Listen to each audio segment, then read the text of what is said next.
Bro, like, listen, right? I don't like Stanley.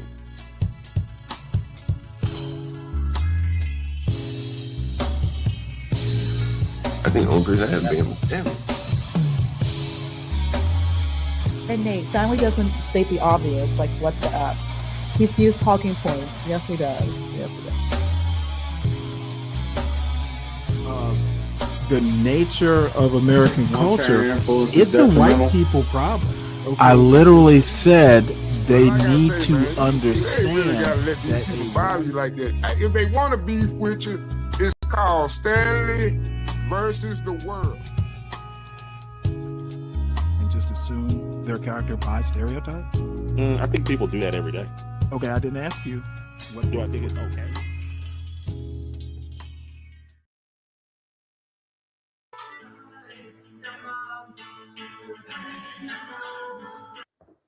Hi, ladies. This is just carbonated water with lemon and blackberries. Refreshing. You guys will get used to lemon in my water because it's the best. Mic check, 1 2 1 2.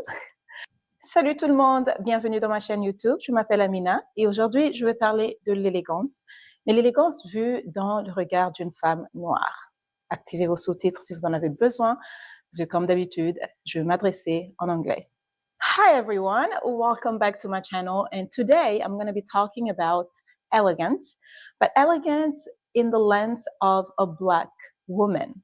So last videos we covered a lot. We covered the history of elegance, where it started, and also I shared with you how I was personally raised and give you little exercises, and I hope you practice them because it's been a week. So anyways, today I'm gonna dive a little deeper, and hopefully this video can serve as a boost of confidence. But I do want to make something clear. Elegance is a universal language. It's a language that is expressed in all of the continents. You can go to Europe, Asia, Africa. It's just a way that we can respect each other universally. In this video, we are going to draw a line between imitating and understanding the universal language of elegance. I do want to highlight that part of being elegant is to study, is to be knowledgeable. And the knowledge of self is the key to freedom, right? So I'm going to take you back to the queens of our times. And I don't know many queens, but we grew up learning about the queens in our traditions. Actually, where I'm from, Rwanda and Congo, there are queens, of course, but the Rwandese culture, we are not so far back from when we used to have kings and queens. So I want to take you back to the queens, and I want to name few queens, and I want to highlight what they all had in common. Hopefully this will give you an understanding of your roots and where you come from, and also will draw a line between how far you can go with elegance in a way that doesn't mimic 100% another culture, because you have yours, and unfortunately the system has its way of creeping in and stripping us of our identity. But we have history, and we have children that we're raising that really need to cling on to the little history that we're pulling into, we're pulling to get to them. There were Queen Nefertari, the Egyptian queen that we all know about. She was Pharaoh's second wife, and she was very smart. She knew religion. She knew a language that was very hard to understand. She could speak it. She also knew politics. So she served a great deal next to Pharaoh because she was very knowledgeable. She will also write to, the enemies, trying to come up with, peaceful resolutions and things like that. She was so adored by Pharaoh, and it's definitely a story worth reading about. But there was something about how she moved, no matter how powerful or how smart she was. She had her way of being humble and very soft-spoken, because she understood her power, right? She understood that being kind and being humble had more power than being loud, right? And so she moved with grace and she understood the enemy very, very well because she had a way of, just flowing gently through life and through the world and through people. There's also the great mother Kanjogera of Rwanda. Her great great nephew is actually the president right now, Paul Kagame. And she also moved with silence and grace. She barely spoke, she was almost mute. She had a way of commanding the room without even having to speak. And every time she would speak to give orders or to give an advice, everybody would listen. There is power in being silent. There's so much you hear. Your intuition is louder when you're silent. And I think these women, they understood it. Queen Zinga of Angola, back then Angola and Congo used to be one. Back then, the whole Africa used to be one. So this is why I am very, I'm really encouraging you as a Black woman to just watch this, because we used to be one before the division of 1886. So there is Queen Zinga. She fought 30 years against the Portuguese, trying to protect the slaves. She trusted her intuition. She not only did that, but she learned the Portuguese language. Many times she wouldn't be invited to meetings, but what she would do, she would tell her servant to kneel as a table. Hey, good afternoon, everybody. Welcome to Stanley versus the World. Yeah, this woman is awesome. She actually reminds me of someone I dated a long time ago, except she was from Savannah as well. But yeah, I don't even know what to do with her, but I definitely subscribe to her channel, and I kind of like the topic. She is definitely different. And speaking of which, I actually have 2 strikes against this channel.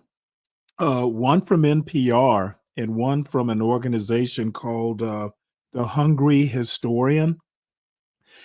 And this is awesome in that I basically contacted NPR and the Hungry Historian, and they've both agreed to rescind the strikes. NPR wants me to delete a video, which I never showed. I showed as part of another show. But anyway, so if I delete for NPR, and the Hungry Historian wants me to credit them if I show their videos or don't show them at all. So who knows? Maybe I'll be going back to level ground before the end of the day, which just goes to show, never panic. Always, think and respond. And, I told both organizations about the channel. It's a small channel. I like history, politics, culture, all that sort of stuff. And they were like, hey, we're open to working with you. You just need to deal, the way we need you to deal with it. And to be honest, both clips that I showed, I ran through YouTube's algorithm to make sure there were no copyright issues. And the algorithm said everything was fine. So, it was a little bit of a shock. But in any case, I guess my point is that you always keep it classy. Stay above board. And not every time, of course, but I mean, a lot of times you can basically reverse something if you deal with it above board and you're honest about what you're doing. And I highly recommend, be a plain dealer. So anyway, enough advice, because most of you are adults. You don't need my advice. But yeah, it kind of knocked me for a loop. But I'm glad. Hopefully, I can get this back to 0 strikes and be the stronger for it. So anyway, we'll get back to this lovely young lady. Too bad. I wish she was. Looks like she's married. but I would definitely like want to know. She's got a younger sister for my son. He would be embarrassed for me to say that, so I'll just retract that as well. And she will sit on her servant so that she can understand and listen to what is being said. So there were women that moved with grace, and when they needed to show power, they did. So there is time for everything. Now, being a Black woman, we have fought to be heard many, many times. When there is a right being put in place or policies on women, it's usually not us they're thinking about. But we also always have to push ourselves in when need be, right? That can easily create assumption because historically speaking, we are very defensive, right? So everywhere we go, we have that defense. Sorry, English is my fifth language. So everywhere we go, we have that defense mechanism right in our pockets, ready to pop, right? And that is usually triggered by assumption. And assumption is a sign of insecurity. Insecurity comes from lack of knowledge. And so understanding our traditions, our cultures, and how really women behaved back then and still now in the villages, we are able to walk with our chin up and draw a line wherever we are that says, that is you and this is me. And again, I'm going back past our mothers because the way we were raised, our parents thought it was a good idea to, stay away from our traditional languages, stay away from our traditional values from the villages, from where we started, to embracing education and how to be. What's up, LA? I'm not saying that's a bad thing, right? But now we are in a generation where we are a bit lost. And we are almost 100% sure that the closer we are to the white woman, which this is, if you are a white woman watching this, please sit down. This is not a movement talk. This is history. And I want you to also sit down and listen to history because it's all lack of knowledge. It is all the system, the division, the confusion, the assumption. It's all systematic, basically. If you are interested in, standing proud of where we come from, I'm going to mention some rituals, some routines, and some ways of being that how we used to be as women, and some of us are still practicing it. And that really naturally instills that confidence, that uniqueness in us. And that's what really pushes most of us to walk with our chest up and to always move around the world very confident. So I'm gonna go and grab something to wear. It's still cold, no matter how much the fire is blazing. So I'm gonna grab something to put on and I'll be right back. It is cold. My fingers are freezing, guys. Okay, I hope the mic is still on. So what we're gonna do, we're gonna get into few traditions that I know of, and I'm gonna also share with you my traditions from where I'm from, which is the Congo and Rwanda. And we're gonna see how we can translate that into the modern way of being. So when you go to Congo, you're going to feel an energy, right? Women are extremely welcoming. And that's an African thing. But in Congo, it's a must, basically. So when you are welcoming someone, you have to go above and beyond. It's almost as if you are pulling them in and they are feeling as they are part of your family. And so they start to serve you. They will definitely feed you. They will give you all the compliments you can think of, and they really will mean it. They are the most generous people I know. They are the most welcoming people I know. We are loud.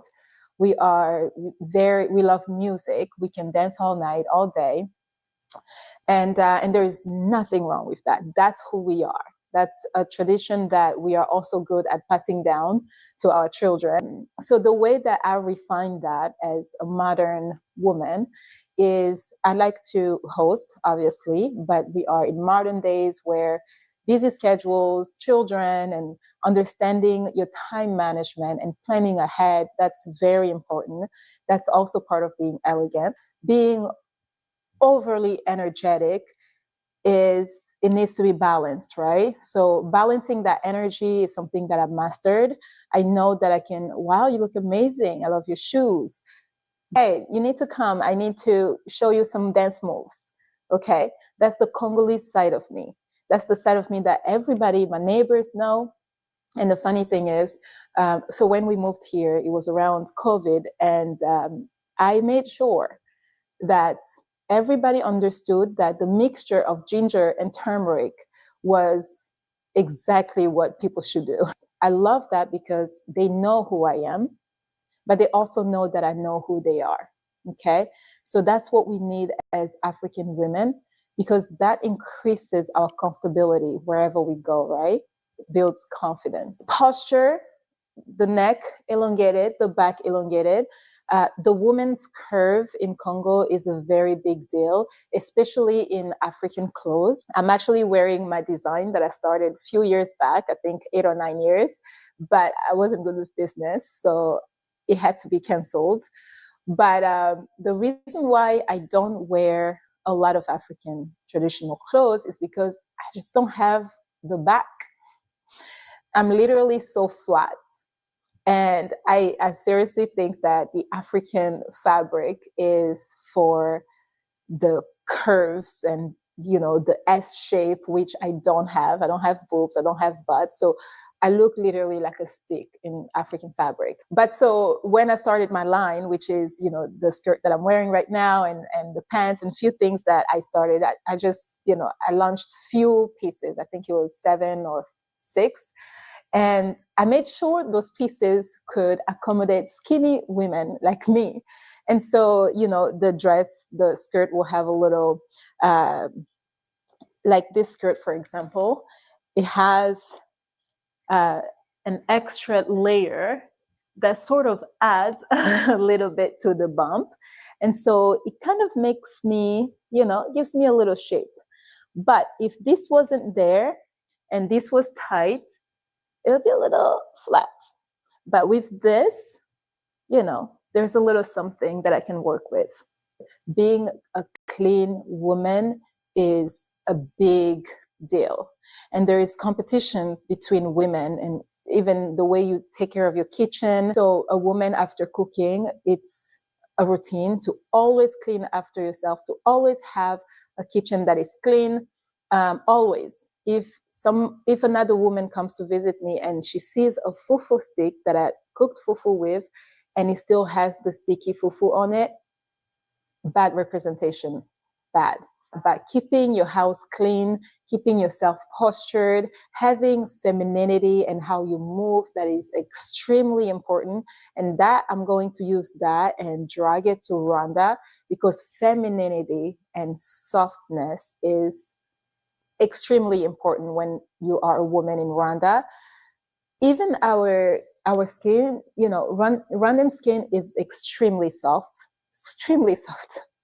And this is why I stay in the gym all the time. Few things that are very important as a Rwandese woman: being silent, listening with intention, having respect for your elders, and moving and being soft as a woman. So a soft woman is respected.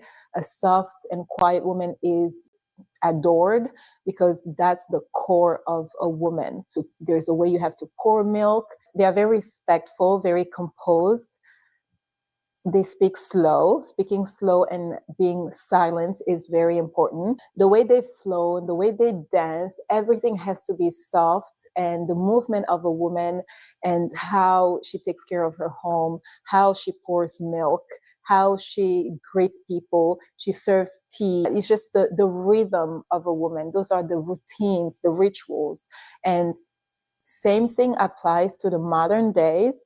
You move slow. You are women. Stay feminine. It's a grace to move slow. In Senegal, the women's smell is extremely important. The women's language is extremely important. How she affirms the elders, the words that she repeats, and she pours life into people when she meets them. And so there's just something so beautiful in our culture, and that's something that's been erased, right? We are catching up with the busy world. We're trying to prove ourselves. We're trying to, we're ready to fight. We're ready to make sure somebody serves us well. If something goes wrong, we are off. People expect that of us. The media has everything to do on how Black is painted, and wherever we are stepping into, people are expecting us to act a certain way. And that's because, like I said, confusion, and that's a lack of knowledge, right? Not knowing who you truly are can get you to knock on doors that you don't belong in, instead of just walking past along with everyone. We're just walking, and when it's time to go home, we go home. Okay, now comes the very important part of this video. It is the psychology of presence. And the psychology of presence is basically letting people know, this is my rhythm, this is my aura, this is my aesthetics. And it does not diminish anyone around you, but it does set you apart in a very good way. Instead of imitating 100%, we are saying, yeah, I understand. I have to sit like this. I have to talk like this. And there's a fork here, and there is 3 spoons here. I know which one I'm going to use. That's very important. Back in the days, our queens used to study all of that so that they can understand how to be around other people. And same thing used to happen back in the days. The other cultures, the Portuguese, the Italian, they studied our culture. They sat and observed us and knew exactly which buttons to press so that we can feel a certain way. They knew that psychologically we were weak, physically we were strong, right? So when you come into a room, I'm not telling you to look mean, to look like you are running the room. Please don't do that, okay? It's your rhythm. It's the way you're walking. It's the way you're presenting yourself. It's your aura. It's the smile that was not expected, right? It's looking over your shoulder. It's fixing your drip. It's being comfortable in a very feminine manner. You're not exaggerating anything, but yet you're also not presenting yourself the way the media is portraying you. So it creates a little beautiful confusion.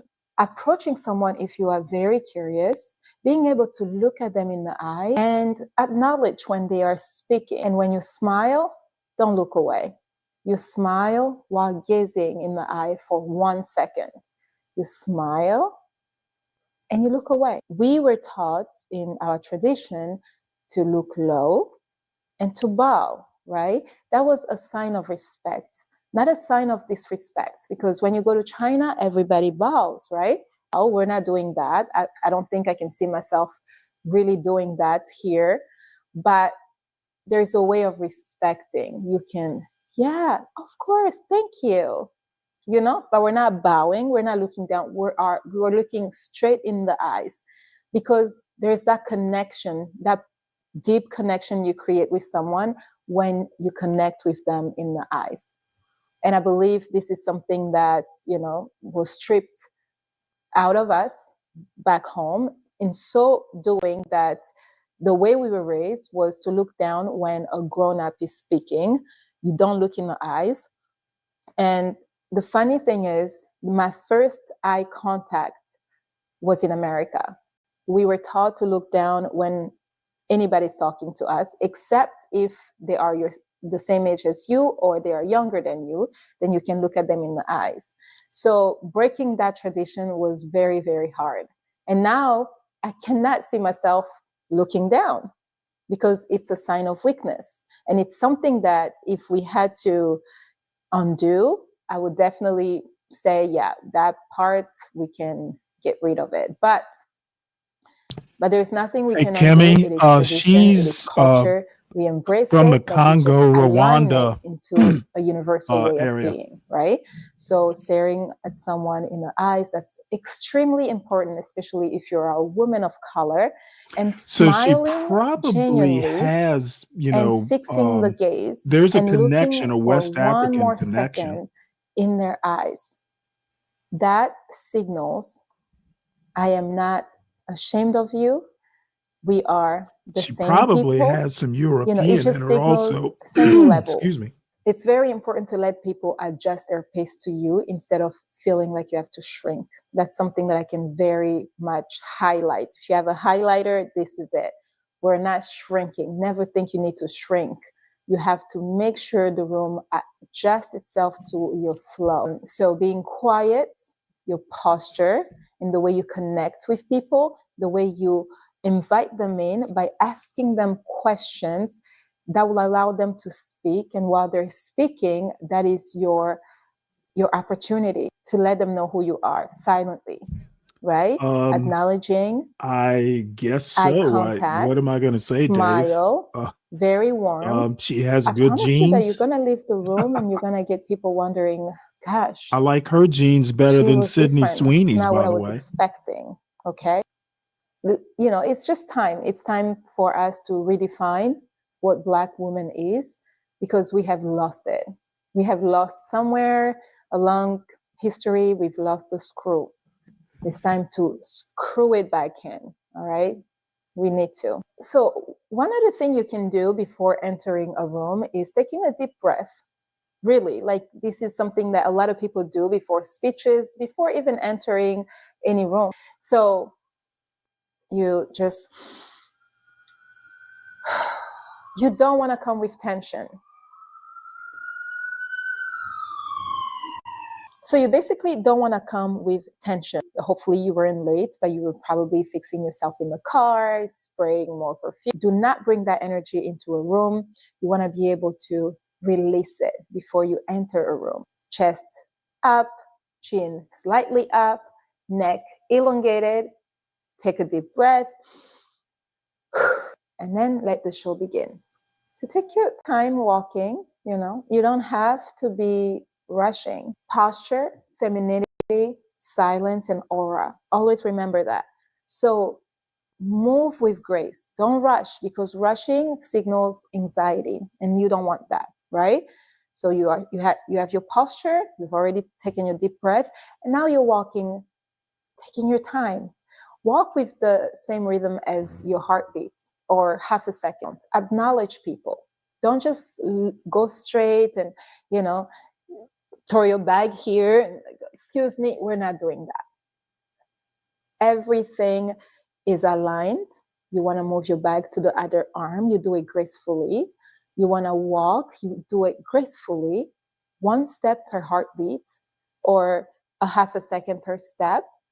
You're making sure you're flowing. That's very important part of our traditions. You're smelling good. That way, before you enter and when you pass, you're already remembered, right? But let's not mistaken that to overspraying perfume. You don't want to overspray. If you want me to express more about perfumes, I can, but that's also something that is very important in our tradition. Women always stayed clean. Hygiene is very important. Smelling good it's really very important. When you sit at the edge of the chair, it allows you to cross your legs by your ankle, right? Like this. Or if you are eating in a restaurant, then you have to have don't be too close to the table. You want to have a space between the table and you, where when you eat, you don't slouch. You want to be able to eat comfortably, maintaining your posture. Again, posture is very important in the African tradition. You have to keep your shoulders back and your back elongated. Oh, wow, that's amazing. I do it differently.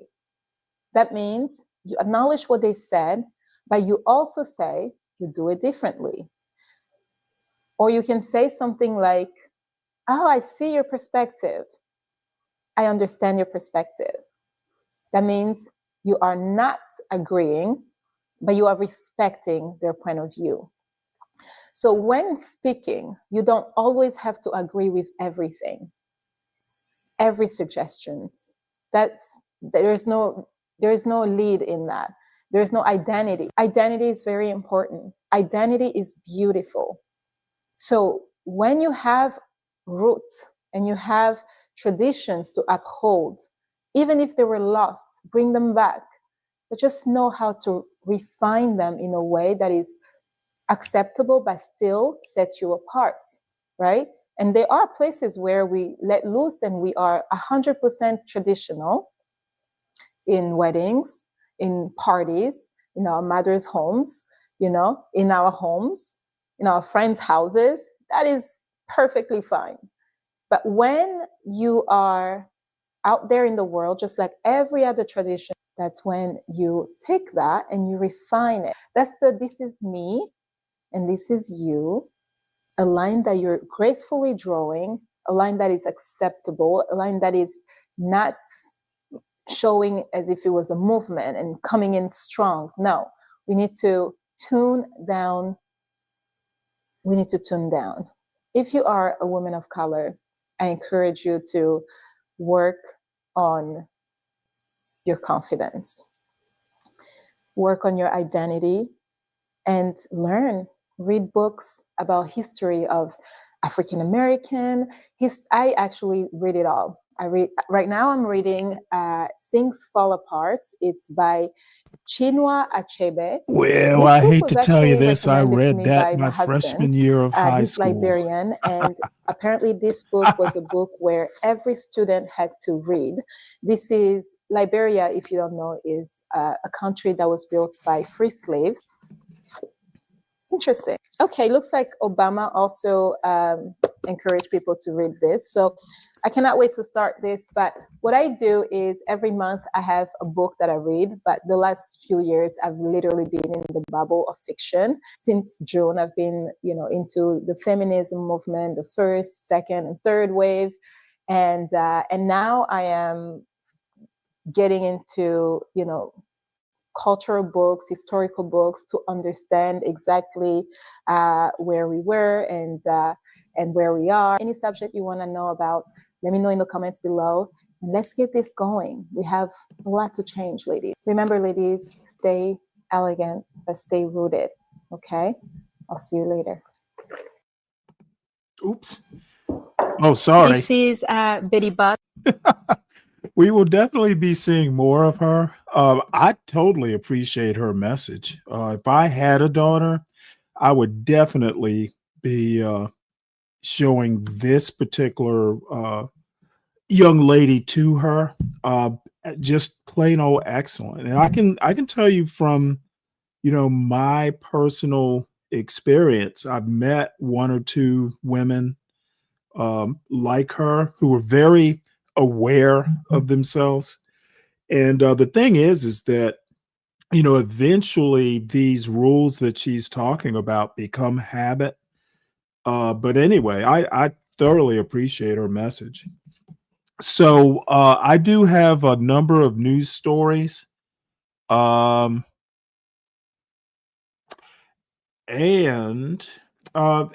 Deacon Dave, I am calm. I'm not going to be dating her. So why would I be getting excited? It's nice to see someone that I actually approve of, YouTube, a content creator that I approve of, really without reservation, at least at first glance. So, by the way, because of the two strikes that are going to go away, apparently one is already in the process of going away, and the other, both of them will probably be gone, hopefully by tomorrow morning. I did start a backup channel though, because I actually have another YouTube account. I just never use it. So you're going to see one that just says Stanley. That's my other account. And periodically, I'm going to ask folks to go ahead and subscribe to it. It really does nothing other than, it's another place I'm going to send these videos. But I was basically a little nervous about this. Yeah, Kim, I talked about it earlier. One was from NPR, and the other is from a media company called The Hungry Historian. And I basically told them, look, I'm a small channel, but, look at what I do. It's history, it's not monetized or anything like that. Just tell me what I need to do to get them reversed. And the hungry historian just basically said, hey, you know what? This is how we want you to credit us in the show notes. And NPR just does not allow their content to be used.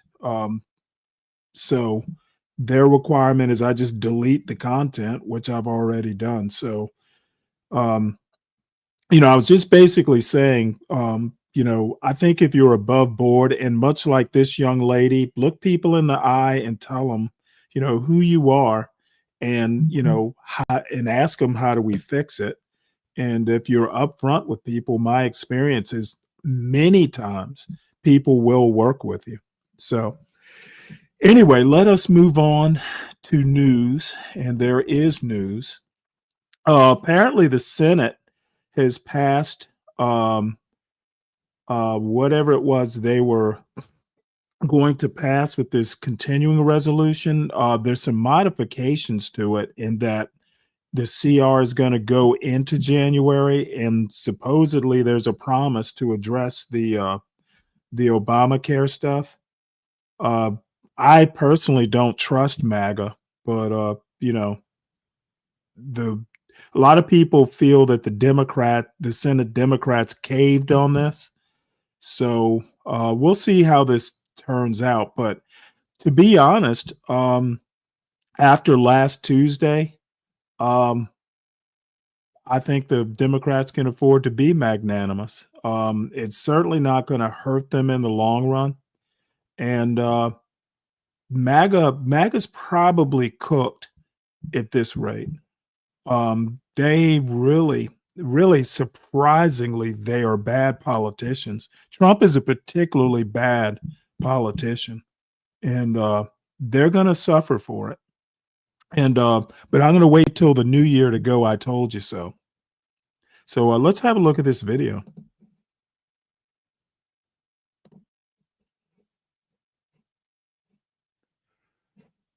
If it works. And breaking news just into CNN, where we understand that the Senate has officially broken that Democratic filibuster, which is a key vote toward reopening the government on Sunday night. What does this mean? So the Senate now officially passing that hurdle of the procedural vote that was held, in which 8 Democrats in the Senate crossed party lines, joining Republicans, allowing for this vote. And what this does now, according to what we've been hearing from our colleagues on the Hill, this sets up now for the actual measures that were agreed to tonight to be considered by the Senate very soon.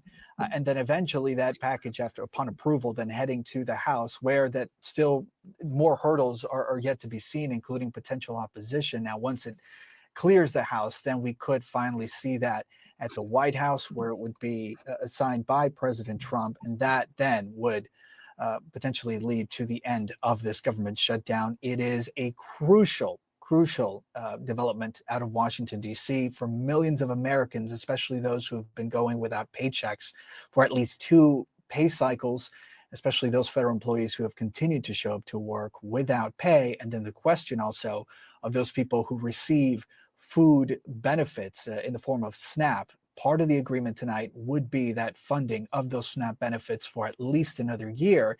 And in return, Democrats would get the guarantee of a standalone vote when it comes to funding those healthcare subsidies. So that is certainly going to be another conversation that is not going to be easy to have on Capitol Hill. Well, let me put it to you this way.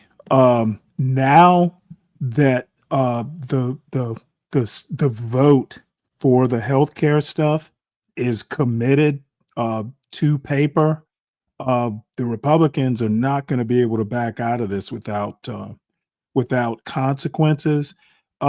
This was actually kind of masterfully done, especially again after last Tuesday. So good job, Democrats. A lot of people are going to say the 8 Senate Democrats who the word caved is already being circulated, but I'm guessing it's the more left regions of the Democratic Party. People with actual common sense Yeah, this was just getting a little too painful. So, oh, by the way, I meant to mention this. Hey, Dave, did you notice the title of the show? I figured it was actually a really good kind of running joke. So I had to pay homage to the running joke. So hopefully you appreciate it. So let's see what is next. This is actually I kind of called this the Supreme Court declines to revisit landmark same-sex marriage precedent. Years ago now, Kim Clark, I think her name. Oh, I'm sorry, Kim Davis was her name. She was a Kentucky county clerk, and essentially, essentially, she refused to issue marriage licenses for same-sex couples, and she wound up in hot water. And her religious principles and all that sort of standard argument. She wound up spending a day or two in jail, and they basically she was found liable in a civil suit, and she owes like $100,000 or something in a civil suit. And what she wanted was the Supreme Court to basically reverse the civil suit. And then she tacked on the part about overturning Obergefell. Apparently, they thought this might be a way to put it before the Supreme Court for them to overturn it. Well, two problems with that. Reversing a civil suit, it's probably beneath the Supreme Court. The appellate courts basically upheld the civil suit. The Supreme Court, they would just be lowering themselves to deal with, a civil matter. And then to tack on, a constitutional right to a civil judgment, it was a little cartoonish. So, and I know that other than Alito and Clarence Thomas, I don't think there's an appetite to overturn Obergefell. I seem to recall Amy Coney Barrett mentioning it because the question was kind of was proposed to her in some interview, and she basically put it in the same category as Loving v. Virginia. Marriage is one of these things that is not destructive. No matter how you want to say it's destructive, it's just not. And, forming a stable union that could potentially raise children, it's not unconstitutional, and it's not destructive to society. And I will remind a lot of people that there is no right to marriage mentioned in the Constitution. So you're kind of, wading into something that it's a can of worms that just doesn't need to be opened. So that's that. So Kim Davis will wind up owing whatever it was she owed. I know it was six figures. I can't remember. Yeah, she now faces hundreds of thousands of dollars in damages and legal fees for refusing to issue marriage licenses after the court's decision in Obergefell v. Hodges allowed same-sex couples to marry. I mean, she basically defied the Supreme Court, and I'm sure that probably figured into it as well. Who is some Kentucky county clerk to to defy the mighty Supreme Court? So let us move on. Trump again promises $2,000 tariff dividend as SCOTUS decision looms. Last week the Supreme Court heard the tariff cases. And a lot of people are thinking that they're basically going to come down on the side of the tariff court, or the what are they? I will call them the tariff courts, the trade courts. Presidents don't have the power to just declare an emergency like Trump did. If Congress had any sense, they would actually just repeal the law so this doesn't happen again. And I wish Ryan were here. Just peeling off $2,000 checks is going to be inflationary. You don't just, I mean, it's literally printing money. So I don't know that, Trump is basically trying to bribe the public with $2,000 checks. Now, if they could be regular checks, like a regular thing, like, Alaska gets oil money every year or two, like an oil dividend.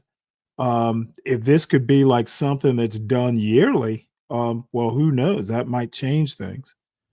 But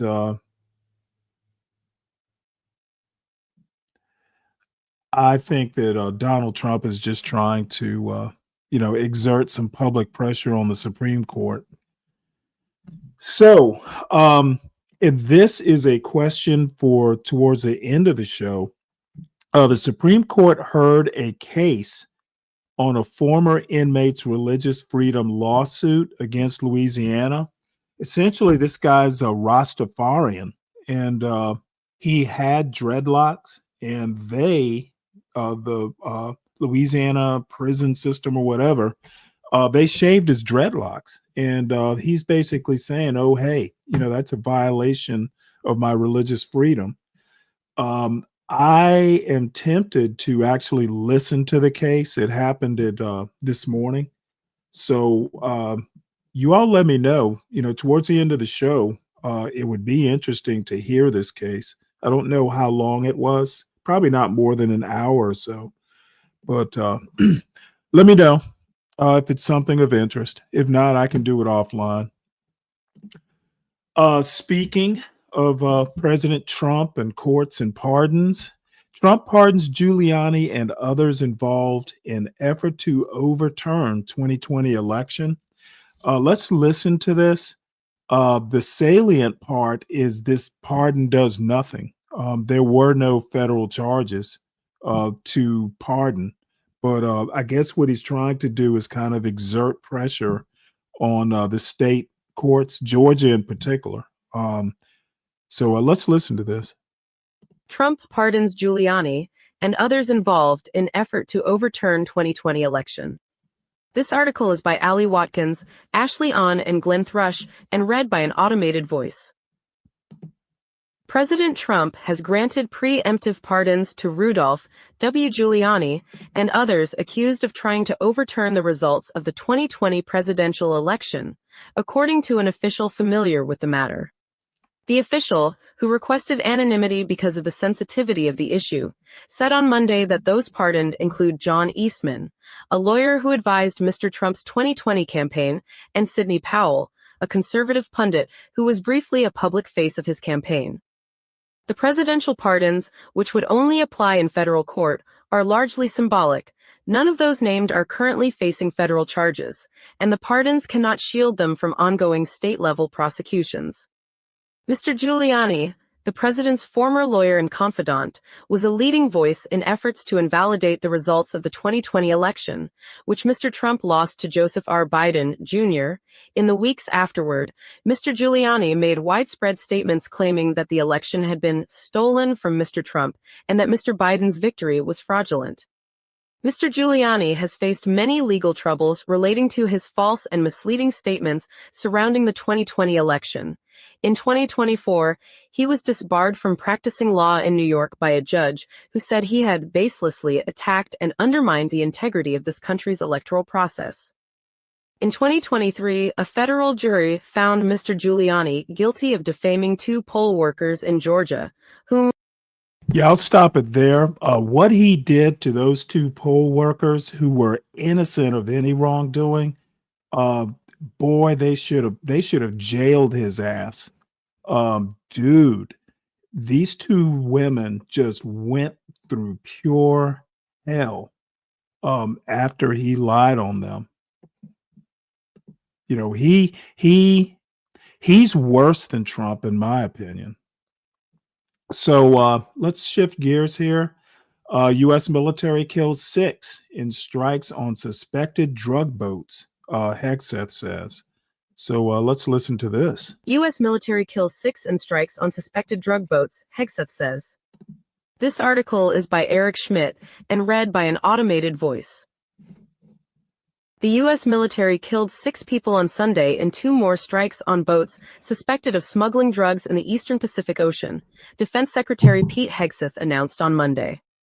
The latest strikes raised the death toll in the campaign to 76 people in 19 attacks in the Pacific and the Caribbean Sea since early September. In a post on social media, Mr. Hegseth cited intelligence and included 2 short video clips of the bombings of 2 separate boats that he said were traveling along a known narco-trafficking transit route in the eastern Pacific. One of the boats appeared to be at a full stop with 2 visible passengers and possibly with an outboard motor raised out of the water. The other was moving at high speed, but in neither case did Mr. Hegseth provide evidence for his claim that the 3 men aboard each of the 2 boats were smuggling narcotics. He said the attacks took place in international waters. A wide range of specialists and laws governing the use of force have denounced the killings as illegal because the U.S. military is not allowed to intentionally target civilians who pose no threat of imminent violence, even those suspected of being criminals. The Trump administration says the strikes are lawful because President Trump has determined that the United States is in a formal armed conflict with drug cartels. Mr. Trump has falsely asserted that each destroyed boat saves 25,000 American lives. In reality, as many as 100,000 Americans die each year from drug overdoses, but most of those deaths are a result of fentanyl, which comes from labs in Mexico. South America produces cocaine. The strikes on Sunday came as the U.S. military buildup in the Caribbean was expected to grow sharply with the arrival as soon as this week of the Gerald R. Ford, the United States' largest and newest aircraft carrier, and 3 destroyers. The Ford carries about 5,000 sailors and has more than 75 attack, surveillance, and support aircraft, including F-A-18 fighters. The Pentagon currently has about 10,000 U.S. troops divided roughly evenly between 8 warships in the region and on bases in Puerto Rico. Carol Rosenberg contributed, reporting. Yeah. Trump is wrong on this one. And somebody needs to rein his ass in. But it doesn't look like it's going to happen. So now that it's possible this government shutdown will end, Trump orders all air traffic controllers back to work after shutdown deal. Let me tell you something. You know, ever since the old PATCO days, it was the Air Traffic Controllers Union back in the Reagan days. When he just basically the air traffic controllers went on strike and Donald Trump just fired all of them. I think air traffic controller, I don't know how much they make. I guess maybe I ought to look that up. But that's got to be the worst job in America. I just, y'all, I mean, it's highly stressful and they're just like, at the whim of of presidents. So President Trump called for unpaid air traffic controllers who took time off during the Democrat shutdown hoax to quit their jobs. Trump promised a $10,000 bonus for controllers who were great patriots and did not take time off, while threatening to dock pay for those who complained. God damn, dude, this dude is just an awful human being. Air traffic controller shortages and the government shutdown have taken a toll on the workforce, with up to 40% not showing up and an increase in retirements. Yeah, it's got to be one of the worst jobs in America. So, God, what an awful man. So, speaking of awful, Trump administration says Kilmar Abrego Garcia has received sufficient due process, asks judge to allow deportation to Liberia. What in the fuck? They want to deport him to Liberia. The Trump administration late Friday urged a federal judge in Maryland to allow immigration officials to deport Kilmar Abrego Garcia to the West African country of Liberia, saying the U.S. government has cleared the final legal hurdle in the deportation process. All of this on a mistake. They made a mistake. Otherwise, he would be just fine. Of course, unless they caught him on a street and, just he got swept up in an ICE raid. Man, these all I can do is say karma. There is karma involved in being this awful. So I don't even know. I don't even want to read the rest of this story. Poor guy. So again, we're going to continue with the awful MAGA theme. And I got a bunch of stories about MAGA, and it dovetails into the inherent racism in American culture. Seems like a bunch of the quote model minority folks are coming under fire from people like Nick Fuentes. They are finally finding out just how wrong they were about the deplorables in the MAGA movement. And I don't care if it hurts feelings. If you tolerate racists, you are a racist. And I'll just have to, take my lumps if people disagree with that. So what we got here, after Mr. Fuentes' interview with Tucker Carlson, Republicans are considering just how far his views are from the nationalism embraced by President Trump's followers. My personal opinion is they are joined at the hip. White nationalism, Christian nationalism is big. Well, Christian nationalism and white nationalism are synonymous. And white nationalism is inherently racist. Don't care whose feelings get hurt. And I welcome anyone who wants to debate me on that to hit the link. I would relish the opportunity to hurl invectives and ad hominems because I ain't going to debate fair. Nick Fuentes' rise puts MAGA movement in a time of choosing. This article is by Clyde McGrady and read by an automated voice. For much of President Trump's second term, the political heirs of his America First agenda have tried to form an intellectual framework for their movement that embraces nationalism while keeping overt bigotry out of the coalition. With the rise of Nick Fuentes, a 27-year-old white nationalist, and his young racist and anti-Semitic Ripper movement, some fear the exercise has failed. The struggle and its stakes for the nation burst into view after the conservative commentator Tucker Carlson last week offered a friendly interview to Mr. Fuentes, an avowedly racist anti-Semite. The interview triggered rounds of acrimony and recriminations on the American right.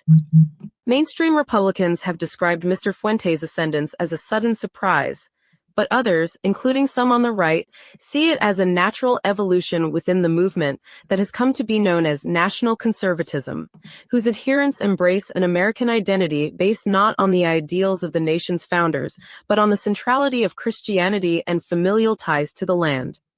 National conservatism adheres to a belief that American society lost its moorings when it drifted from a core power structure centered on the Christian white men who founded the nation and instead embraced diversity, multiculturalism, and feminism. The movement's statement of principles eschews the racist ideology espoused by Mr. Fuentes. It also rejects globalism and believes immigration has weakened the country. The distance between Fuentes and the mainstream Republican Party isn't really that large, said Richard Hanania, a conservative writer who once posted under a pseudonym in white supremacist forums. He has since renounced his past writings. The interview on The Tucker Carlson Show, in which Mr. Fuentes called for an exclusive, pro-white Christian movement and said that organized Jewry undermines American cohesion, was denounced by high-profile elected Republicans, including Senators Ted Cruz of Texas, Josh Hawley of Missouri, and Mitch McConnell of Kentucky, and Representative Mike Johnson of Louisiana, the House Speaker. But while prominent voices in the national conservatism orbit, such as Vice President J.D. Vance, have never embraced Mr. Fuentes, some of the ideas they have espoused have similarities to Mr. Fuentes' ruminations on splintering societal cohesion. Mr. Vance has fretted about what he has called social solidarity. In an interview in May with the New York Times opinion columnist Ross Douthat, he said, "I'm trying to preserve something in my own country where we are a unified nation, and I don't think that can happen if you have too much immigration too quickly." This summer, he gave a speech at the Trump-aligned Claremont Institute, in which he worried that if being an American means simply adhering to an ideal, let's say, of the Declaration of Independence, American identity would include hundreds of millions, maybe billions, of foreign citizens. At the same time, the vice president continued, defining citizenship purely as adhering to the principles of the nation's founding documents would exclude many on the right who don't subscribe to those principles and whose own ancestors were here at the time of the Revolutionary War. A few months later, Senator Eric Schmidt, Republican of Missouri, was more explicit in a speech before the National Conservatism Conference in Washington, where he lamented that a few lines in a poem on the Statue of Liberty and 5 words about equality in the Declaration of Independence led to unfettered immigration and multiculturalism. "We Americans," he said, "are the sons and daughters of the Christian pilgrims that poured out from Europe's shores to baptize a new world in their ancient faith." Oh, really? Mr. Fuentes and his explicit bigotry have been causing the Republican Party heartburn for years, including when Mr. Trump dined with him and the rapper Ye, formerly known as Kanye West, at Mar-a-Lago in 2022. Now, as Mr. Cruz put it, the GOP faces a time of choosing.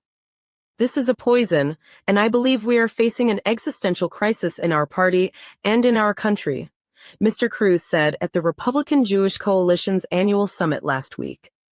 Matt Brooks, the Republican Jewish Coalition's chief executive, said Mr. Carlson hosted a fawning interview that failed to hold Mr. Fuentes accountable for his virulently anti-Semitic and racist comments and his adulation of Adolf Hitler and denial of the Holocaust. Mr. Trump has said nothing publicly about Mr. Fuentes' interview. Wait, hold it. They expected Tucker Carlson to hold a racist accountable?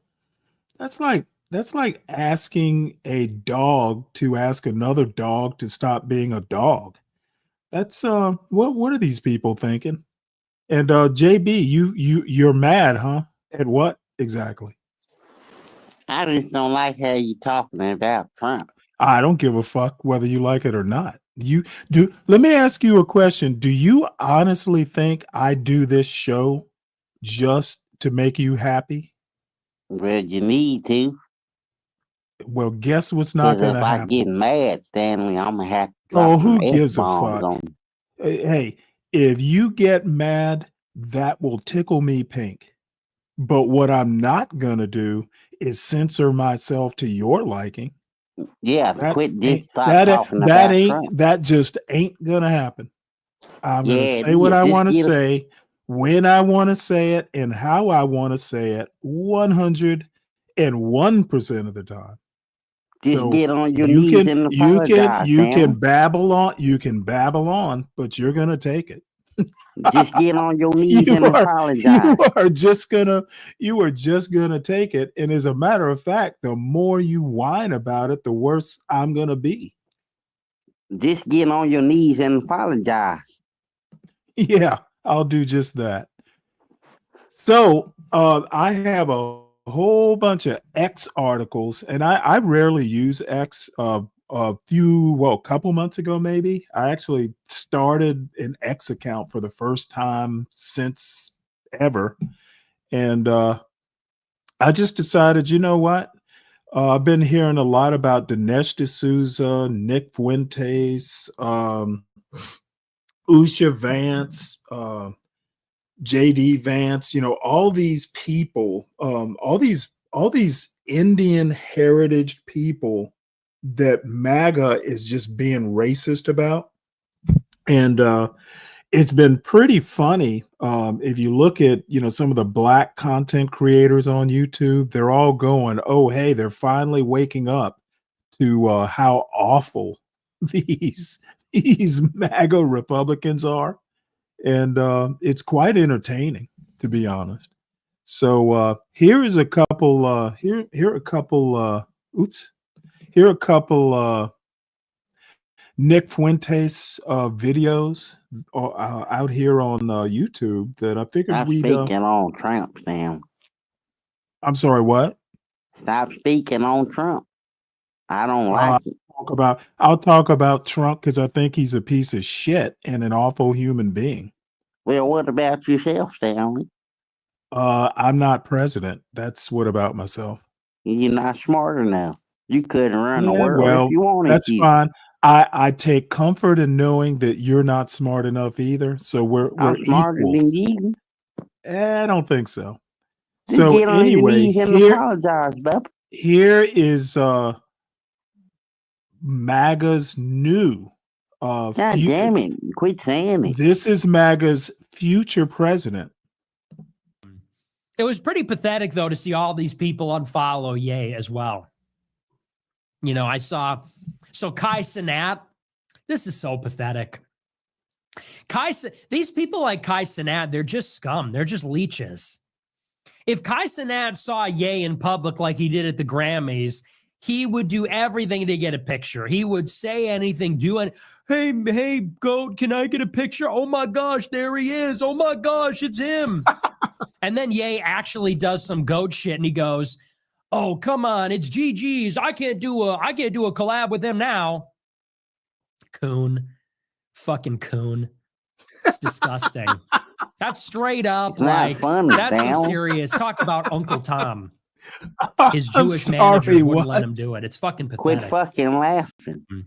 It was pretty pathetic, Why? though, You to see don't all think- these people you don't unfollow think, Ye as well. You don't think Nick Fuentes being awful it's not funny? He's not being awful. He's telling the truth. Nah, he's been an awful human being, and I expect damn it, nothing Dal. better. I expect nothing better from incelled white boys like this. So here's another Nick Fuentes video. You are a diversity hire. You are a DEI hire. You pander. And she thinks she's some kind of boss bitch. Yeah. He's you're a talking about bitch, but, Candace Owens. You didn't get that way because you're a super smart boss. You got that way because you're super bitchy black token. Like, it is what it is. So I don't know that anyone's ever told her that. But that's the obvious and I'm kind of done with all the Uncle Toms. In a way, I'm done with all the Uncle Toms. I'm done with Jason Whitlock. I'm done with Candace Owens. I'm done with all the Uncle Tom token blacks. Like, you're not that smart. You're not even that conservative. You built your career on a grift that is now dead. You were hired when diversity quotas were a thing. You were hired when white guilt is a thing. I don't feel white guilt. I never have. DEI is over. So now you're done. You need to be fired. Like, you're done. Well, you know what? The one thing I can say that I appreciate about this little piece of video here is that Nick Fuentes never felt white guilt. He might be, well, why should he feel white guilt? He is 100% right on that. Please don't feel white guilt. There's really no reason to. Stanley, you really pissing me off today, buddy. And Shit. so all you're gonna do is just tell me how pissed off I'm making you? Is that Just the get on your extent of it? knees and apologize to me. Wait for it. So this is let's see, Nick Fuentes, a Nazi Frankenstein monster created by the conservative alt-right, is now turning on his masters and vowing to destroy the GOP while harassing Charlie Kirk and Ben Shapiro. As Malcolm X would say, the chickens are coming home to roost. Now this is from 2020. Let's have a look at this, and then we'll move on to the next. There's another video talking about Nick Fuentes from a less virulent conservative, but another problematic conservative. But at least I kind of like this guy. So this is Nick Fuentes from 2020, and I guess he's harassing people. Let's have a look at it. Yeah, it's great to see you. Why did you give a 45-minute speech about me at Stanford, and you won't even look at my He's attacking Ben while Ben's out walking his kids? Holy shit. What an awful human being. He's not awful, Stanley. Yeah, he is. He's not, buddy. Yeah, he is. Look at him harassing a man and his family. That's pretty awful. Well, they couldn't be they outside. Yeah, he shouldn't be outside. Is that what you said? Yep, that's what I'm saying. Yeah, well, keep saying it. He knew that dude was going to be there, so why show up with his wife and family? Because he gave a 45-minute speech about You're only repeating that because you're trying to make yourself sound important and you're not. This is the only time we can get him is when he's crossing the street and he uses. Is that Deacon Dave right there? Using human shields, right? Or is that Enrique? Okay. Well, let's move on and see what Alan Harrelson has to say about groypers. To the groypers from a Southern conservative, which is a particular, problem in and of itself, but more palatable than an awful human being like Nick Fuentes. Been in grievance for the past several decades, pointing their finger at everybody else for their own problems. Why are you looking for a handout? What do you want the government to do? What do you want people who are accomplished to do for you? What do you want? That's my question to these Generation Z people who are interested in Nick Fuentes. What do you want?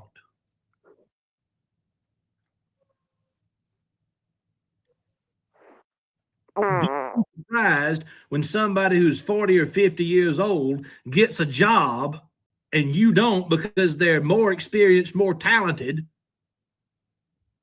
Don't be mad about that. Figure out how to be more experienced and more talented yourself. And don't listen to the internet for knowledge and understanding. Amen to that.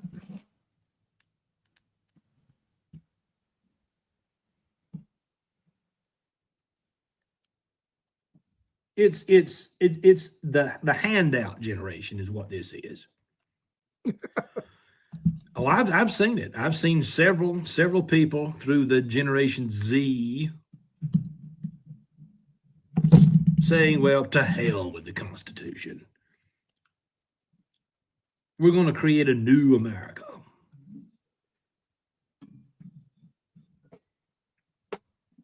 Fuentes didn't vote in the last election, the general election, and he probably didn't vote in the last general election. I do not take anybody's opinions about American politics seriously if they choose not to vote. You have no right to have a political opinion at all if you think you are superior to the voting process.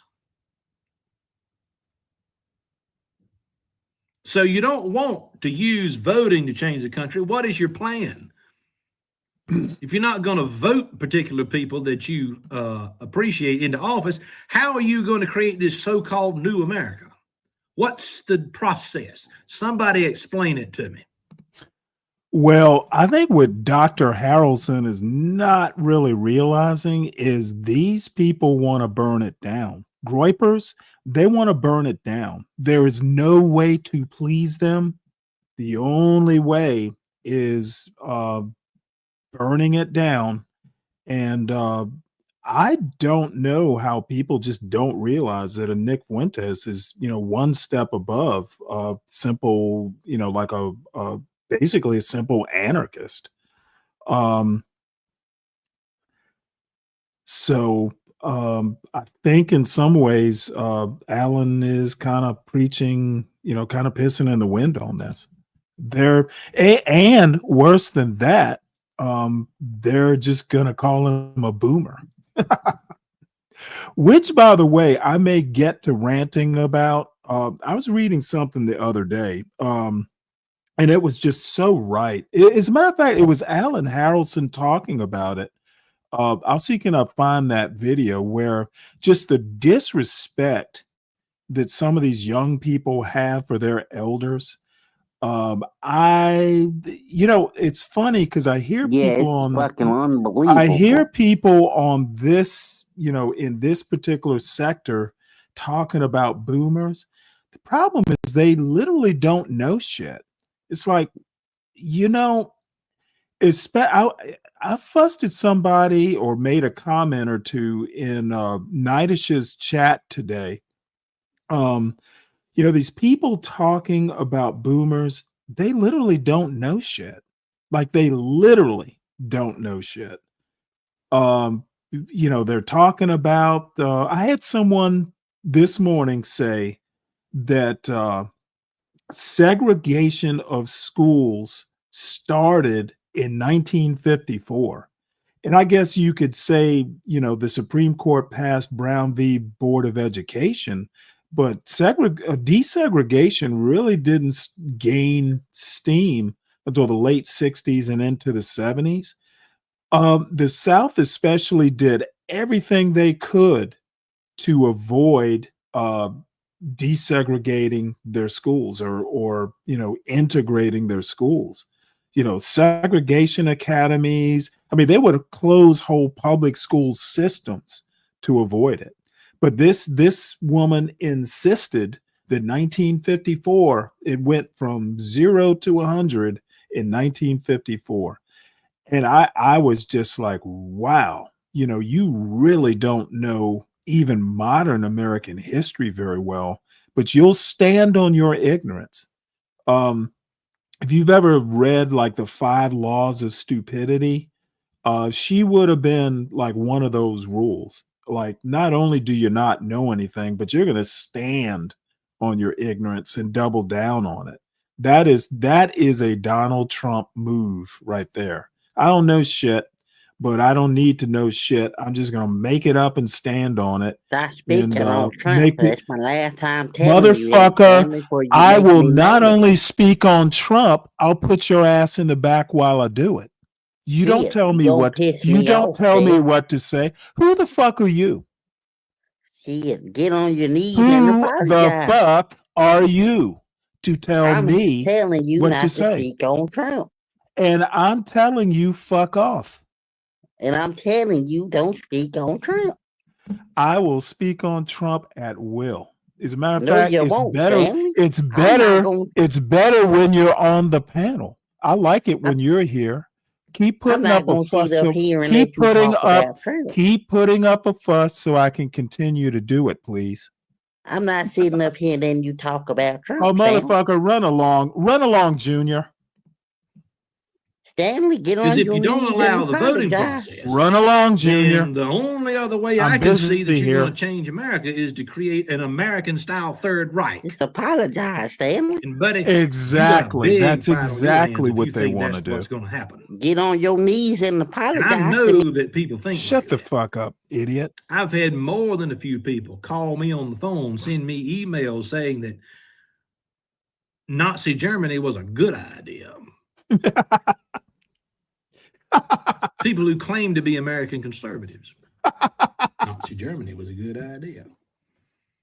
There are people who believe that within the context of our current culture.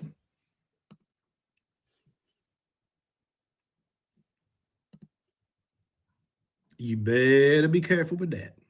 Nobody is taking it seriously.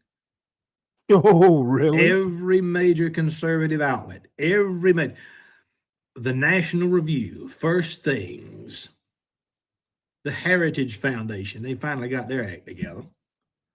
Yo, did they? All of it.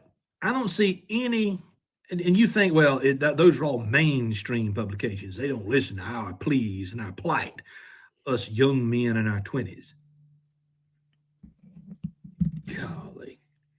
I was reading books about American history when most of you were still in your mama's womb. And you're going to tell me that what I have to say is irrelevant because I'm not in touch with the current generation.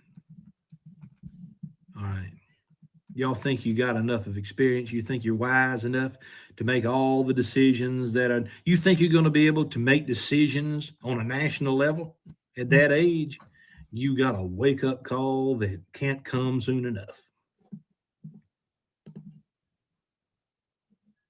Because it won't happen. You will not gain power. Groypers will not gain power. You are a cult. Oh, I don't know. You will not do anything to change the culture of this country because you do not have a vision. You have a self-interest. That's it. You don't want a better America. You want what's best for you. And I reject it, and I will continue to reject it because it's false. It's evil. There you heard it, a folks. Swift kick in the pants is what you need. Alan Harrelson says it's Alan evil. Harrelson of the Pipe Cottage. Thank you for stopping by. Let's see here. I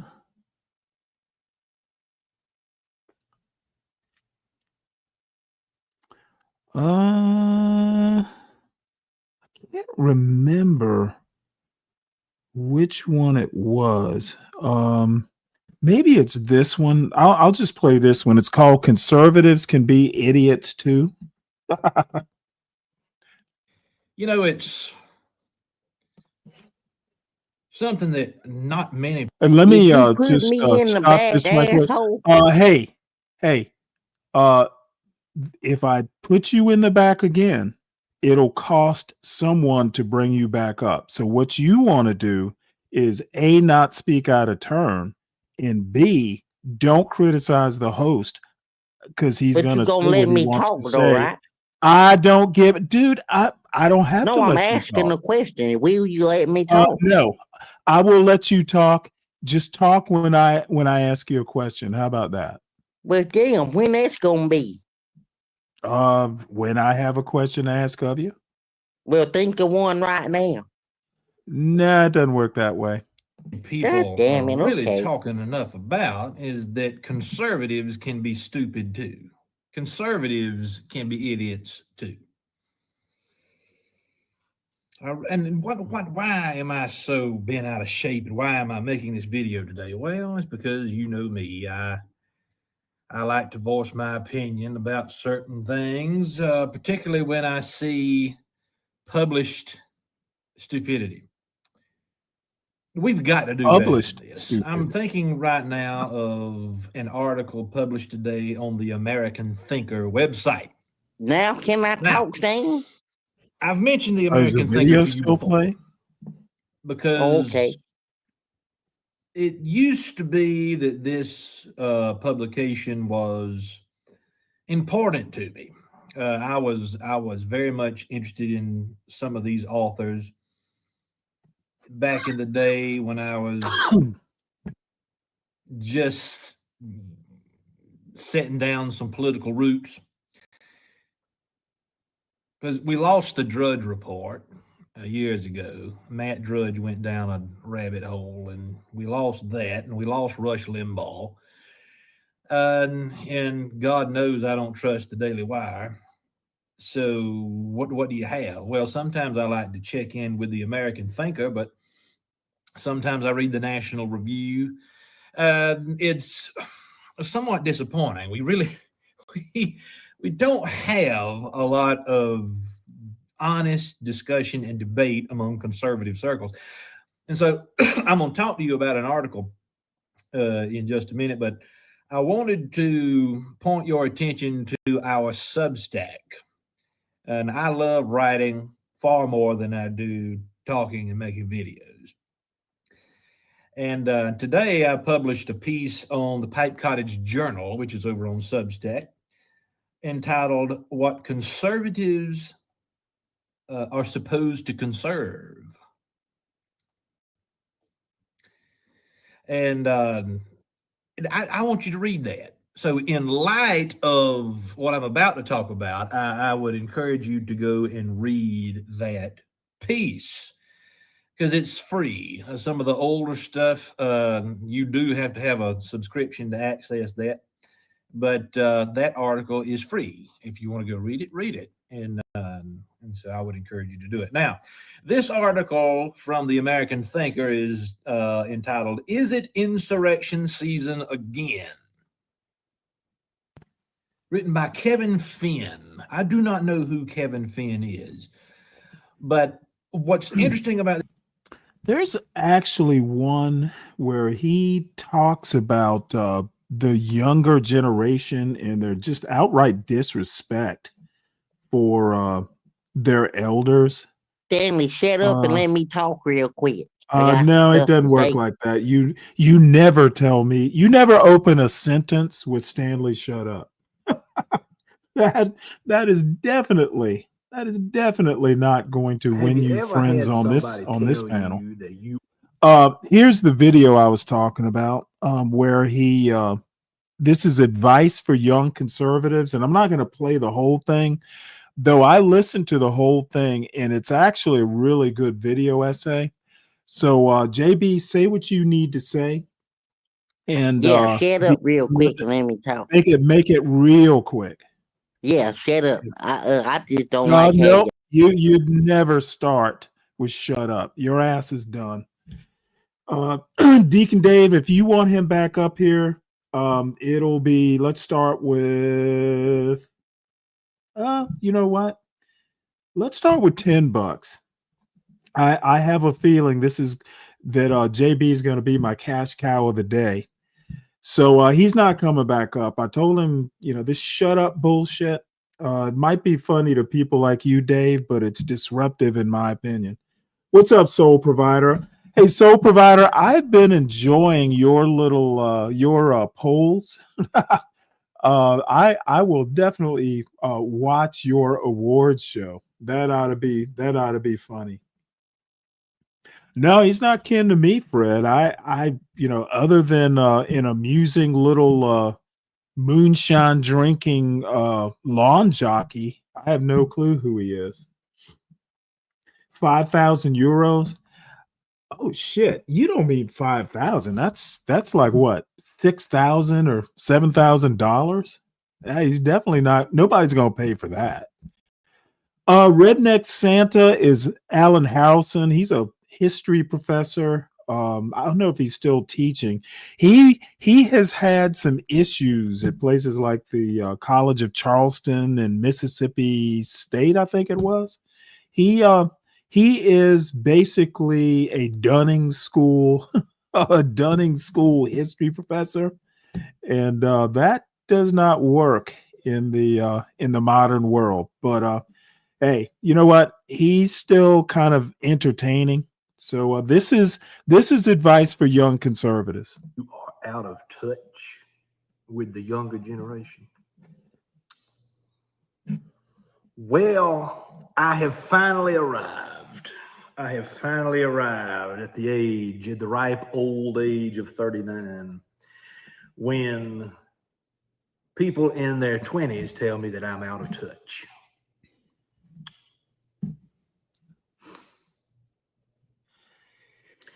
I made a video. Hey, Fred. Something recently.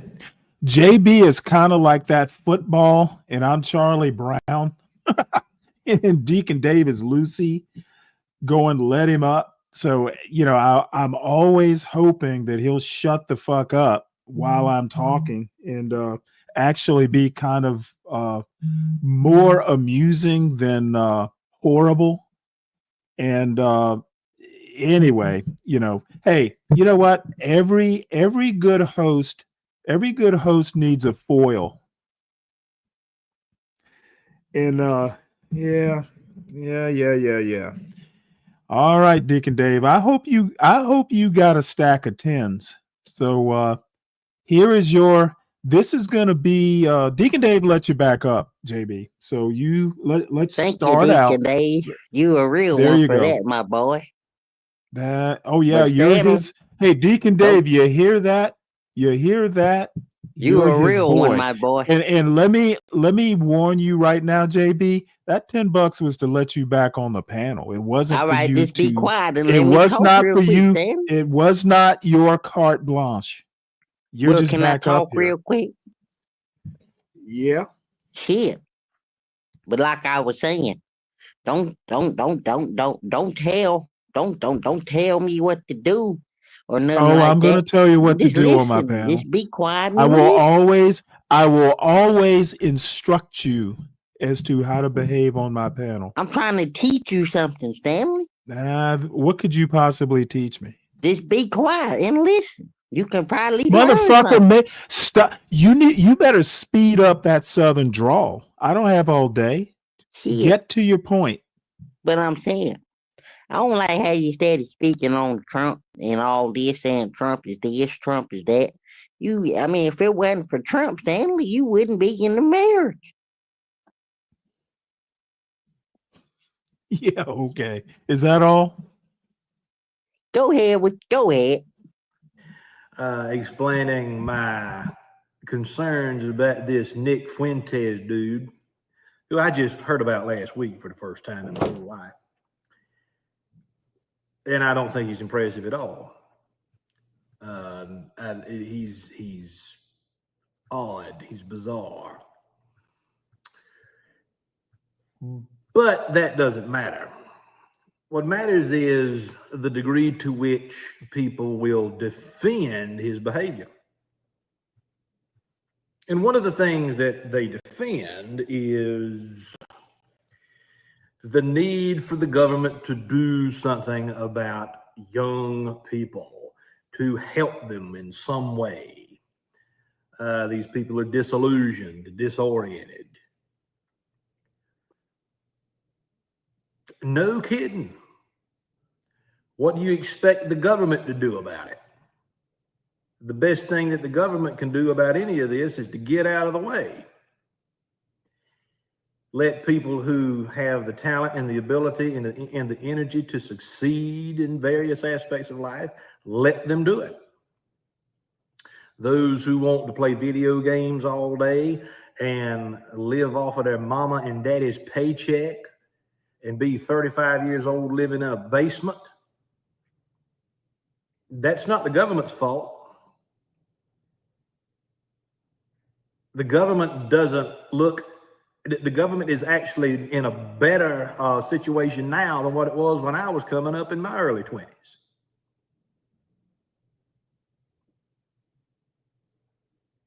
We don't have this terrible society where the government is going to keep you from succeeding as a young person. So where's the problem? Why are so many, particularly young men, upset? Well, I have my own theory. It's not fully developed yet. And part of it is that they're extremely uneducated, inexperienced, haven't been exposed to an older generation of people who actually know what they're talking about.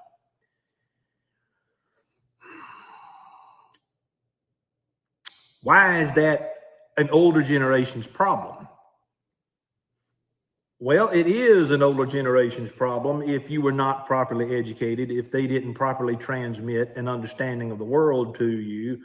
But I'm starting to see, just through the simple comments that people make on my channel, where the mentality is with a lot of these people in their early 20s and maybe into their early 30s.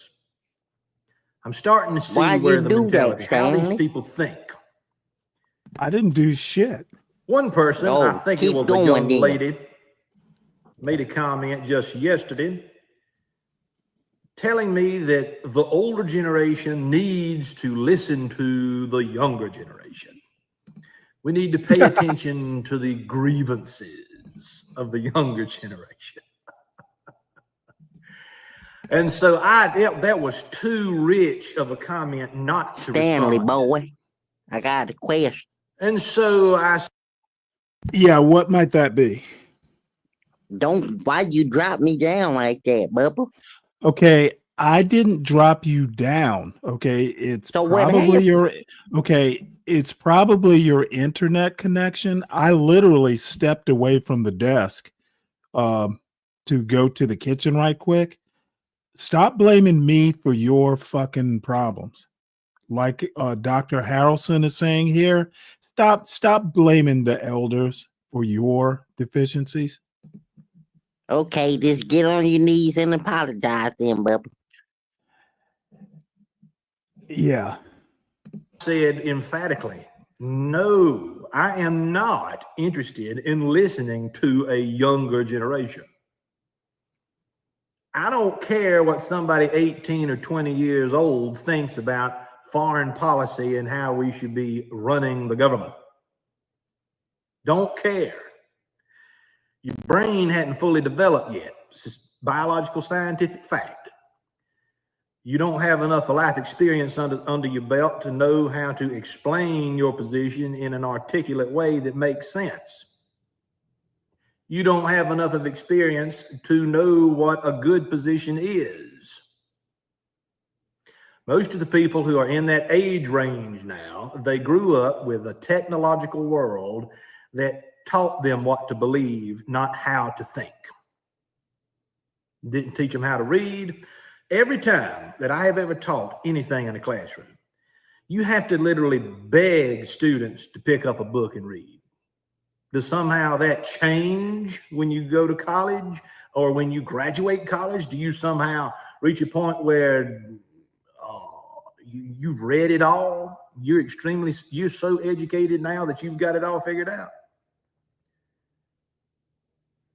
So what I told this person in the comment, I said, you know, this kind of thinking reminds me of a John Wayne movie, The Cowboys.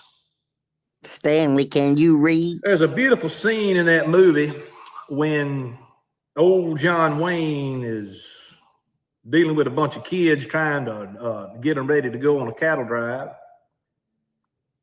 And he points to a bullfight happening off in the distance. If you've seen the movie, you know the scene. He said, you see, the younger one's got more muscle, but the older one's got more experience. At the end of the fight, it was the older one that was left standing. You hear that, Stanley? There's a rift in the so-called conservative movement in the United States now. Yes, sir. Yes, sir. A rift in part because of spoiled brats. How much you had to drink? Why do I say that? What evidence? Okay. Yes, sir. It's not More than a few people are saying this. Yeah, you heard what the fuck I said. When JB get on here, hey, your white superior is talking. You hear me, boy? When I get on here, yes, sir. You need to be listening to your social better. Yes, sir, Master J. Okay, bitch, you need to be listening to your social better. Maybe you'll pay attention to this white man. Call me Master, Stanley. Your social better is speaking. I suggest Stanley, you be boy, silent. call me Master. Motherfucker, your ass is about to earn me another $10, maybe. Call me Master, bitch. Bye. Okay. You know what? I think that it's going to be $20 now. You know what? $20 to bring this fucking racist back. Deacon Dave, he's your type of guy. Now, I'll get to the neocons in a minute because I'm not a fan of Levin and all those people. You know what? I might have. I think you know what. Now that you mention it, I probably did. The reason I'm playing at CKJ3 is he makes a lot of good points about these young people wanting to disrespect their elders. And I get a lot of this boomer bullshit. And the problem is a lot of these people, criticizing the quote boomers don't know shit other than the word boomer. And, I run into this, I ran into it on Nightish's show this morning. Somebody wanted to spout off about, segregation and all that, and literally had no clue what she was talking about. So I will spare you all the rest of this. If anybody wants a video, I'm happy to drop it. But let me remind everybody, the overall theme is MAGA, and it's South Asian adherents are learning what MAGA is actually all about. Especially now that Nick Fuentes is second in command of the party. It's Donald Trump, Nick Fuentes, then everybody else. So, what can I say? So this is three Indian gentlemen. One of them I do know of. He lives in New Jersey. He's kind of like a local leader of the Indian community in that part of New Jersey. But this is, they're talking about how they're talking about the racism that Indians face in the United States. And this is a quote: even converts like Dinesh D'Souza are not spared, which I found hilarious. So if all Indians in America were Catholics or Christians, you think they would still get this hate? I would say that there are layers and layers that we have to understand, because this is a complex layering of prejudices. So the most prominent layer and the most involved layer that makes them hate, I'm going to use the word hate because many of them actually genuinely hate us, makes them hate us, is the doctrinal, religious, and theological aspect, which is at the core of their understanding of the world. Their worldview is based on that. And that starts with the basic understanding that we are, according to the biblical Judeo-Christian ideas, heathen, and according to the Islamist ideas, kafirs. So that is at the topmost level of doctrinal indoctrination that happens with them. There are added layers onto, whether you eat with your hand, whether you look brown, you look white, how you pronounce your words, what your accent is, how you go and shop, and the way you shop. All these things are added layers on top of it that can or may not add to the hate and the prejudice that you face. How you worship, every aspect of your culture then becomes a layer of dislike and prejudice that they add on to. But they're fundamental. So the reason Dinesh D'Souza is being hated on is not because he's a Hindu. He's being hated on because despite being a Christian, this is the important part, despite being a Christian and despite abusing Hindus on behalf of Christians pretty much his entire career, he still carries the cultural aspects of India which are derived from Hindu faith, and he still looks like an Indian who mostly are Hindus. So you see that the first layer is not applicable to him, but there are added layers on top that are applicable to him, which causes him to be hated by certain people. But again, as you can see, there are many other right-wing Christian fundamentalists who came to his defense, and they would hate us, but they would not hate him. So it's a complex issue. There is layering involved in it, but there are certainly very strong doctrinal reasons that we don't identify with because we are not looking at them through that lens, but they certainly do. Vibhuti, your response, if every Indian was a Catholic, would they still be facing this kind of hate? And then, the bigger question, why is that Americans certainly do not like Indians? I mean, is this more of an online, coordinated conspiracy by some foreign adversaries of India that do not want Indians to be successful in the US? You are, in my opinion, I think you are quite right. It is a coordinated campaign. It is a very coordinated campaign against us. And if Dinesh D'Souza were Dick D'Souza, he would still get beaten. So Dick D'Souza? that you are looked down upon. Remember one thing. Anytime anybody converts to another faith, he is not the original. He converts either out of fear or economic gain or political favor. So those people who convert, they are not held in high esteem by the religion you adopt. You are kind of looked down upon. So this is very important for people to bear in mind.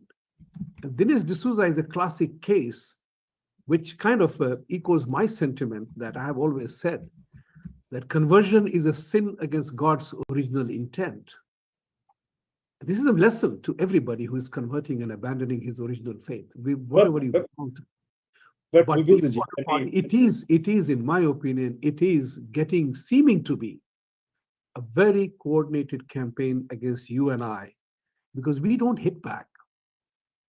See, we are not the kind of people who resort to street battle. Maybe not. That is very debatable. There are Hindus in India who will they'll cut a bitch, especially if you're Muslim. But by and large, he's not the first person I've heard basically say. By and large, Hindus are very reserved people. And, it's interesting that this guy, forget his name, but I have a buddy of mine who's South Asian. That's how I know who this guy is, the guy on the right in the blue shirt. I was actually waiting for him to blame the left, but he hasn't done it so far. Wouldn't be surprised if he did, but we'll see. But Dinesh D'Souza is a fucking embarrassment, even if you're not Hindu or Indian, South Asian. Right? Hindu temples have been vandalized. We have a political meeting, people condemn, we will not let it happen, and everything is forgotten. You try doing this against a mosque and see what happens. You dare not. So think about it from this perspective, that how militant of faith or practitioners of faith can be. And that's the sad part. I'm not happy about it. I've written a chapter in a book in which I have said there is nothing wrong with religion. It is the way it gets practiced that is the cause of conflicts. Not anybody's belief. That's a different matter altogether. I've always believed if you found your solace and peace. All right, so they're talking about Dinesh D'Souza. He's basically, come under some racist flack from the Nick Fuentes wing of MAGA, which I'm going to argue is the actual pure, unadulterated, the real MAGA, if you will.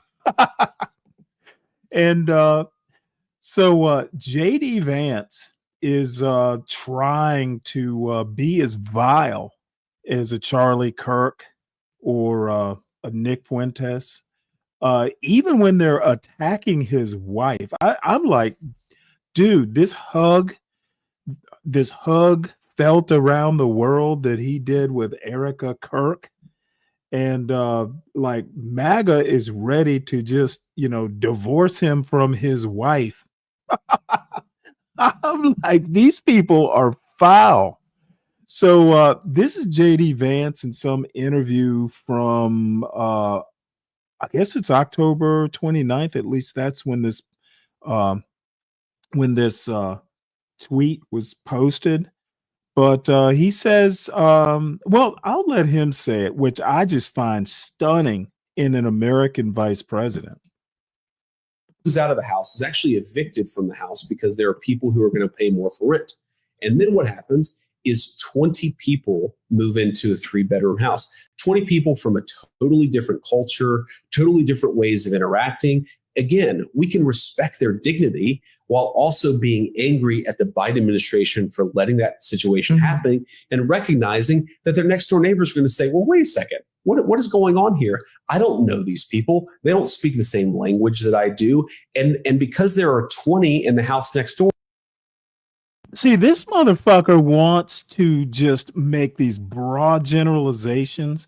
You go back to Springfield, Ohio, for instance, it was Governor DeWine, the Republican governor, who put Haitians next door, just to pull an example out of thin air. These guys are just out and out racists, and MAGA has allowed racism to be great again. Or it's a little bit rowdier than it was when there was just a family of 4, a family of 5.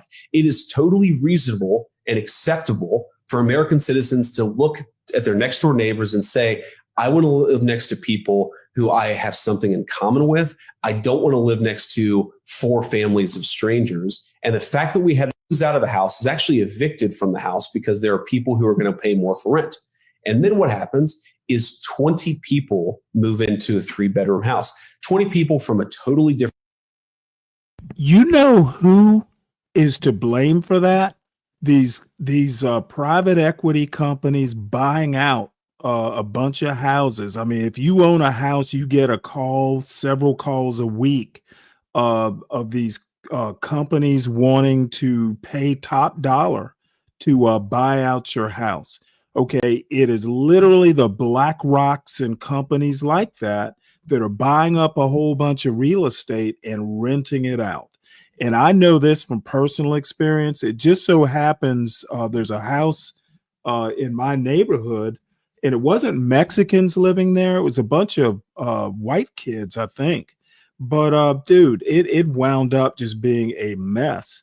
And I didn't actually know about it. It was one of my neighbors who told me about it after it had happened.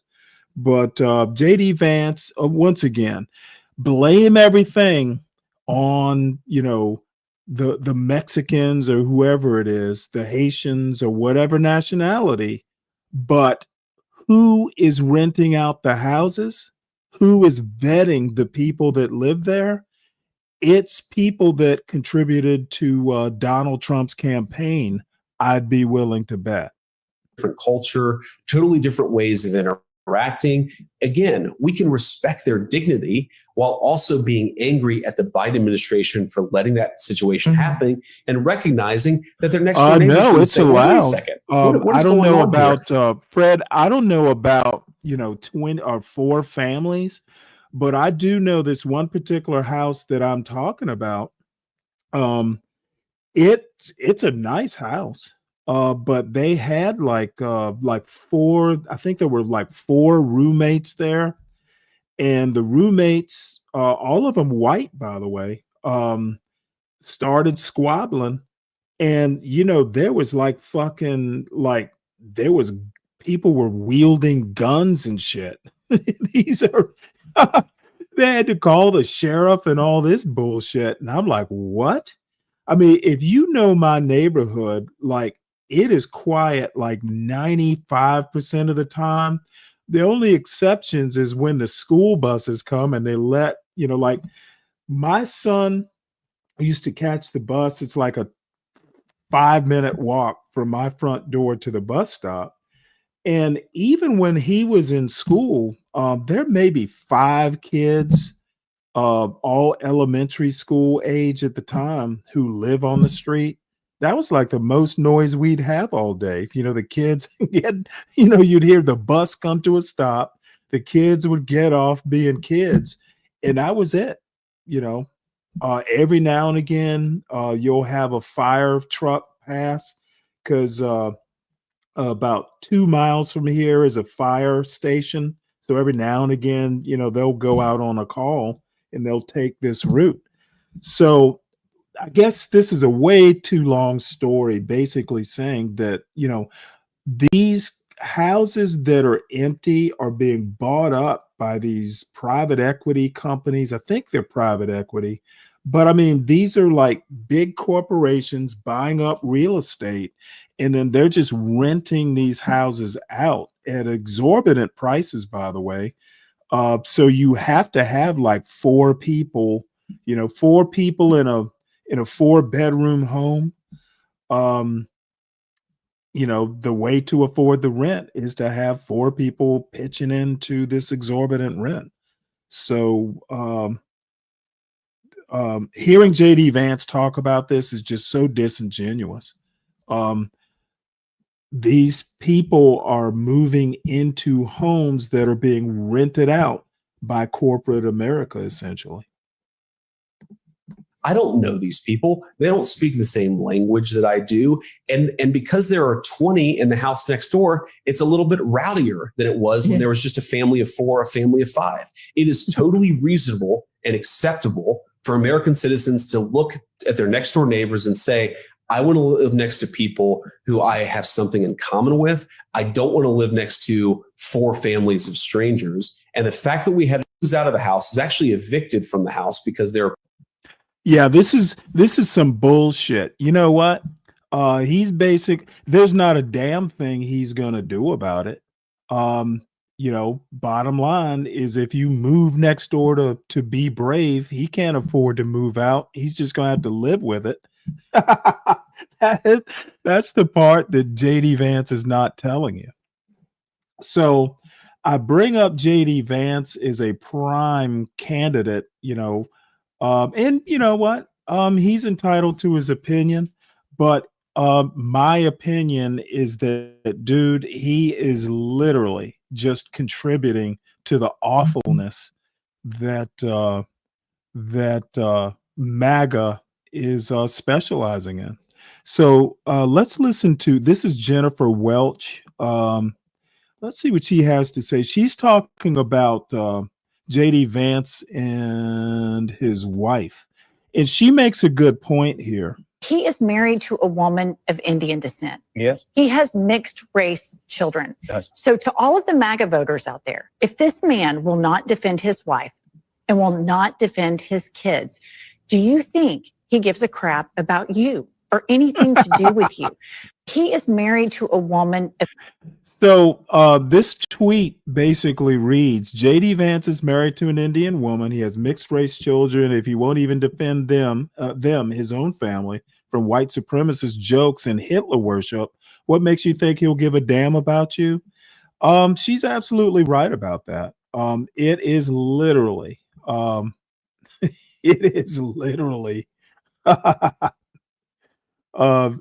problem here. You're gonna get with so this is let's hear more Nick Fuentes kind of on the topic of JD Vance. There is no alternative. What do you think you're going to get with Gavin Newsom? Immigration. What are you going to get with JD Vance? Immigration. What are you going to get with Gavin Newsom? You're going to get some liberal platitudes about a melting pot. What are you going to get from Vance? Basically the same thing. And I've said this for a long time. How can anybody possibly expect? Now listen closely to the question that I'm phrasing. How can anyone possibly reasonably expect that JD Vance is going to have any kind of ethnic basis for his version of nationalism when his wife and kids are not white? How is that reasonable? How is that plausible? How is that possible? In other words, young white men are looking at the country, which is being radically transformed racially because of mass migration. The country was white, now it's not. That's a fact. I don't care what anybody says, that is a fact. The country was white, and people can say, what about the Indians? Who gives a fuck about the Indians? People could say, well, what about black people? Okay, they were 10% of the population. From 1600 until 1960, what we called the colonies that became the states, that became the United States, were 90% white. Always. And here's where he shows his miseducation. There was a time in South Carolina, right after the Civil War, that blacks outnumbered whites in South Carolina. And probably a couple other states too, but I know for sure about South Carolina. Now, what I was hoping he would say is, who gives a fuck about blacks? But even Nick Fuentes didn't have enough balls. And now the country is not white.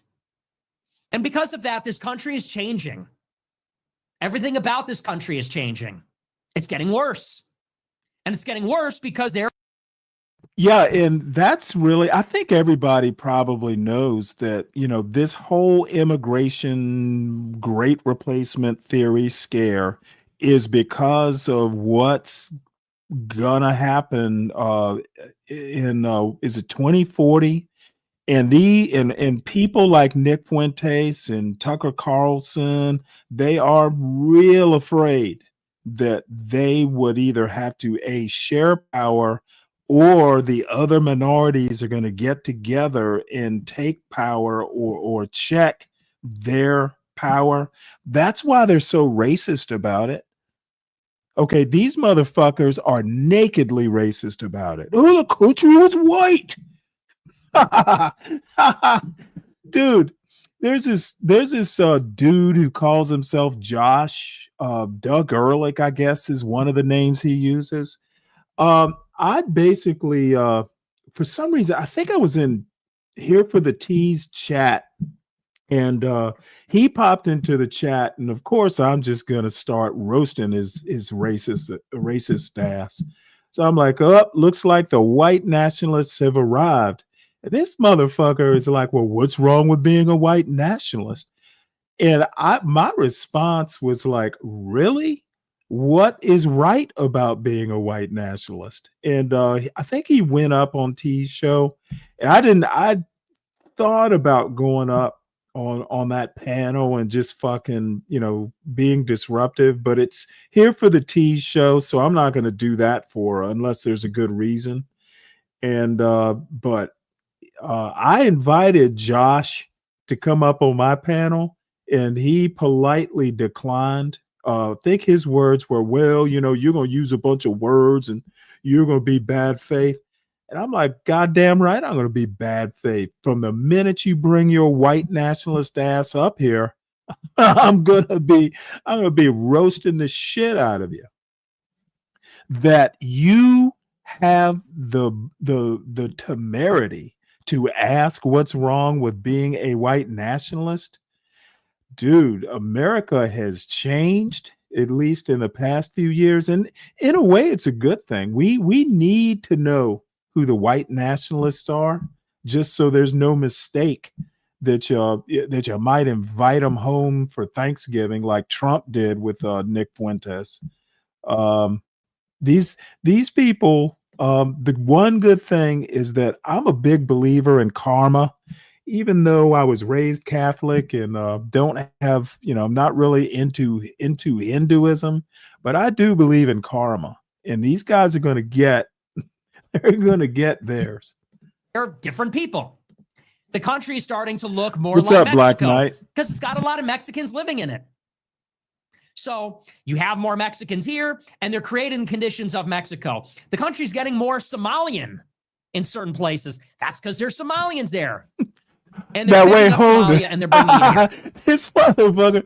Now, they're not Somalians. If you ever call Douale a Somalian, my favorite person to call a Somalian is fucking Vanta Black. They will quickly correct you. And young white men in particular, they're not the only ones, but young white men in particular are starting to say, hey, man, what gives? Why would I fight and die in the military for a country that isn't even white, that I don't even recognize? Why am I going to go and work hard and pay taxes to pay for a bunch of non-white people on welfare? And where are we going to go? Is there even a home for us? I'm going to live in a neighborhood where I'm a minority in a country my ancestors built? I'm going to send my kids to a school where they're a minority? Now, this motherfucker is acting like his ancestors built. How do we know this? With a last name like Fuentes? Do you? There are people who would dispute that. So I guess this actually is not the first time in American history that you get these white people panicking. People like Thomas Jefferson and his ilk, they were definitely excuse me.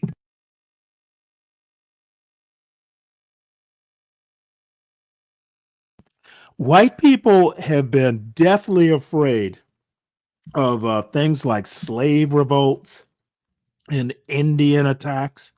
And the more honest among them throughout American history have said that, hey, we're afraid that they're going to do to us what we did to them.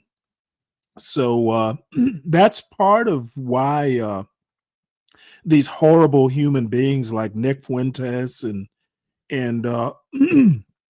the other MAGA folks like him, part of it is they're afraid that, they're afraid of karma.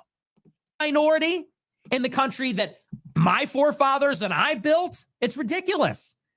White men are checking out because they're saying this isn't really ours. This is not our country. It's being taken from us. We are being dispossessed. We used to have the power. We fought for the country. We built the country. And now it's being taken from us and we're being told it was never yours. And if you feel bad about that, that's evil. So white men are checking out. They're saying, why try? Why bother? Why work hard? Why fight for it? Where do I go? Where do I fit in? Where's my home? Where's the country my grandparents grew up? What's stunning is people like Nick Fuentes call themselves a man. He's not, this motherfucker's a twit. And as a result, young white men are looking for a little acknowledgement. They're looking for representation. There's that word. Black people get their representation. Hispanics get their representation. Jews get their representation. Their interests are defended by ethnic interest groups, the NAACP, the La Raza Legal Group, the ADL. And what do white people get? Nothing. So white people are saying this isn't really a great deal for us. We kind of want America to remain white. We have interests. We would like our interests defended. One of them is we don't want the country to become like the rest of the world. If we want to live in Africa, we would go there. If we want to live in Mexico, we would go there. Now in comes J.D. Vance. In comes Bronze Age Pervert, Peter Thiel, all these different projects. Man's World Magazine, Passage Press, Sovereign House. And the message is, hey, young white man, how about some cool NFTs? How about a cool magazine and some stupid shit and parties and all that? And young white men go, yeah, okay, I like some of this. I like these old books. I like this radical stuff. And in the end, the message is vote for J.D. Vance. This is our guy. This guy's based. This guy's against immigration. Oh, you're going to love him. If you like Bronze Age Pervert, you're going to love J.D. Vance. But J.D. Vance is married to an Indian immigrant. She's part of the problem, guys. She's literally part of the problem, and so is he, in a sense. She is one of those immigrants who is here making this country less white. Her kids, who are brown, they're literally named Vivek. And like Vivek Ramaswamy, they got a tiger mom who is going to push those kids to be super competitive and wind up in Ivy League schools and take very high-level jobs. Second-gen immigrants, taking them from white kids. And here's the... Now, see, this goes back to a point that I made about, I think it was Johns Creek, Georgia, where Asians moved into this ritzy, elite neighborhood, and the Asian kids started outperforming the white kids. They were getting more AP classes. They were doing better in the AP classes. All of a sudden, the Asians were just killing it on the SAT, basically making the white kids look bad, getting into the elite schools. So much like probably Nick Fuentes' parents, they didn't do what they tell Black people and other minorities in America to do. Pull yourself up by your bootstraps and work harder. No, these motherfuckers literally did a white flight to another neighborhood without Asians or other competition. That's literally what Nick Fuentes is a lazy motherfucker. Okay. I don't know how to put it simpler other than, oh, hey, I'm white. I shouldn't have to compete. I shouldn't have to work hard. This is why Nick Fuentes, in this fucking lazy white attitude, is why America is failing. Okay. America is roughly 60% Caucasian. Okay. You can't blame America being number 2 on the small on 14, or actually it's probably more like 12% of the population or 15% of the population. It's the white people that are the problem, and specifically the white people that are like Nick Fuentes. America has too many Nick Fuenteses and too many Tucker Carlsons, who are just mediocre white males, and they are dragging this puppy down and wanting to blame it on immigration. And if I wish JB would bring his country ass up here and talk some shit now. We got too many JB Smooths running this country, and they just want to fucking whine about the Usha Vances and the Tiger Moms, who are actually doing like what they should be doing and raising kids that are competitive. But Nick Fuentes just motherfucking wants to drop out of college. He dropped out of I think it was Boston University or something. He and Charlie Kirk couldn't cut the mustard in college, so they just fucking quit and relied on daddy's dime.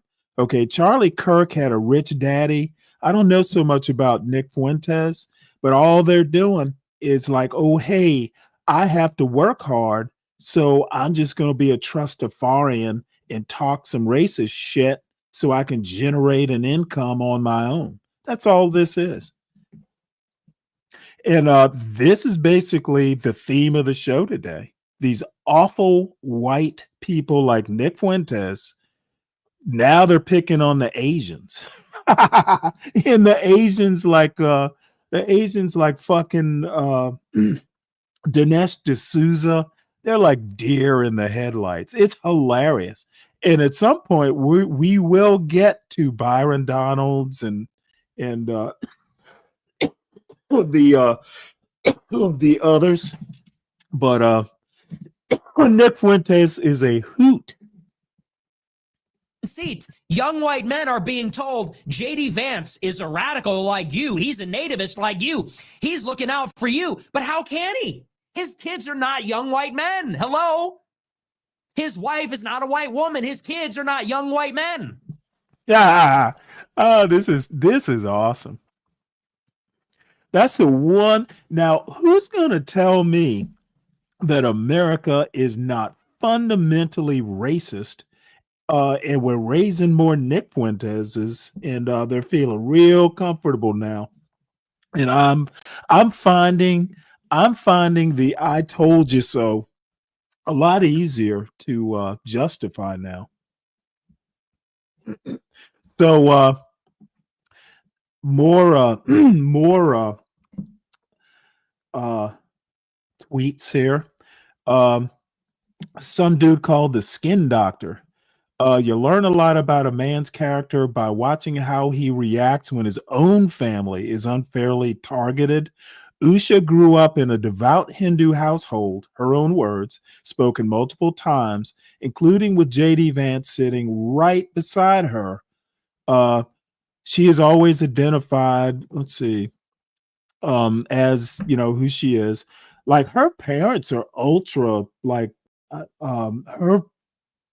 her mother's a microbiologist and her father is like some lawyer or judge, or, you know, something pretty accomplished. So and by the way, she met JD Vance in Yale Law School. Usha Vance has clerked for Brett Kavanaugh and also Chief Justice Roberts. I mean, she's extremely accomplished. And anyway, in a way, she almost reminds me of kind of like a Hillary Clinton type. But anyway, let's watch these videos. Let's see here. Let me see if I can get some volume here. Yeah, the volume's way high. This is that Turning Point USA thing. And I can barely hear it, so it's probably not good audio for you either. Let's see, what am I going to do here? How do I? Different reasons. Here we go. One is that We'll just listen to this video, but this is basically JD Vance not defending his family. It's pretty pussified, if you ask me. He's a pussy. different reasons. One is that I did grow up in a religious household. My parents are Hindu, and that was one of the things that made them such good parents, that make them really very good people. And so I think I've seen that, the power of that in my own life. And I knew that JD was searching for something. This just felt right for him. How do y'all merge two different faiths while still Different reasons. One is that And I forget the dude's name who's the Fox News host, the black guy. Talk about Uncle Tom and Uncle Tom. And by the way, towards the end of the show, I just subscribed to a new YouTuber. He's a black conservative who is just fucking, I think I'm his second subscriber. But dude, you got to see this dude. I'm going to give him a lot of publicity because this motherfucker's a trip. So let's see. What do we got here? This is more JD Vance, not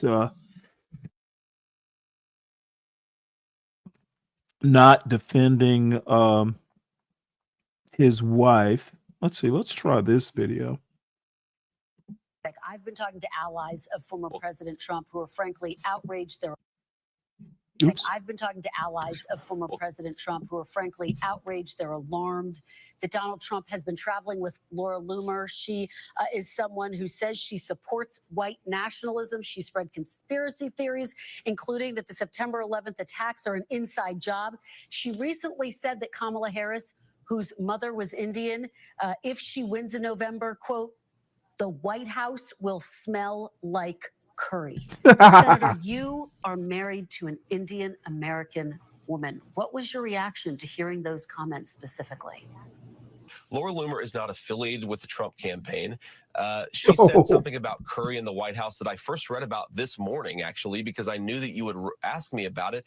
Look, Kristen, I make a mean chicken curry. I don't think that it's insulting for anybody to talk about their dietary preferences or what they want to do in the White House. I think what Laura said about Kamala Harris is not what we should be focused on. We should be focused on the policy and on. Yeah, okay. Let's not focus. Now this is back during the campaign. Let's not focus on the racism. Let's focus on the policy, which is going to be racism. JD Vance is a piece of shit, quite frankly. And I wish our buddy JB, hopefully JB is in the bushes listening to this. And yes, I usually don't go after MAGA quite like this. But over the weekend, I was actually planning Tuesday's show because it's Veterans Day. So I'm, compiling some videos. It won't be a whole show's worth, but hey, let's celebrate the Navy. So I thought today was Veterans Day, and turns out it's tomorrow. So I had a gap. I had no plans for today. And all weekend I've been hearing about all these all the Viveks and the Dinesh's and the Ushas and all the flack that they're getting from the Nick Fuentes's of the world. And so I figured, you know what? Let's just I have a brand new X account that I haven't used very much. Let's see what's out on X. And it's all this racist shit that MAGA is putting out for the Indians, and then the Byron Donalds and the other Uncle Toms. And by the way, just in case people don't know, I hear a bunch of people going, well, being an Uncle Tom is good. It's people who didn't read the book, who really, they obviously didn't read the book and don't know that an Uncle Tom is a compliment. I'm like, motherfuckers, I've read the book in high school, and I read it just this past spring, just so I'd be familiar. And no, being an Uncle Tom means that you are submissive as shit. You forgive the racists. And quite frankly, you become their victim, their poster boy. And no, being an Uncle Tom is not a good thing. And I want somebody to motherfucking come up to this panel and try and bring that argument to me so I can stomp a rhetorical mud hole in them. I will laugh them off this fucking panel. The person who brings up being an Uncle Tom is cool. I want him to come up. Even SKC doesn't bring that shit up here. And Deacon Dave has attempted, but don't ever bring that Uncle Tom shit up here. I will crush you and laugh when I do it. So we are going to be switching over to the other white meat, which is the Black Republicans. So this is let's see here. Let's see. This is an old one. Some round table bullshit. Let's see what else we got here. Oh, here we go. This says the Black MAGA Preacher. This account is called the Black MAGA Preacher. The far right fringe of the GOP is showing its true colors, rejecting a black man like Byron Donalds for governor simply because of his race. As a Black Republican, I've seen this firsthand. GOP meetings where I'm the only black face, less support for my campaigns compared to white candidates, despite some genuine allies. The same prejudice targeting me is now hitting Byron. Well, let me also mention the Democrats, because I know someone is going to mention the Democrats. Well, during the Supreme Court hearing on the Section 2 of the Voting Rights Act, it was I think it was week before last, we listened to it live on this show. It was brought up that Democrats in Texas, for instance, no, I'm sorry, it's in Louisiana. My bad. So Democrats in Louisiana will vote for white Republican candidates before they'll vote for Black Democrat candidates.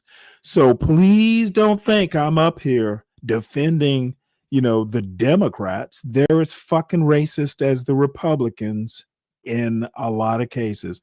What's up, San Jose? You know what? I hate that you're here to listen to this invective that I'm spewing today.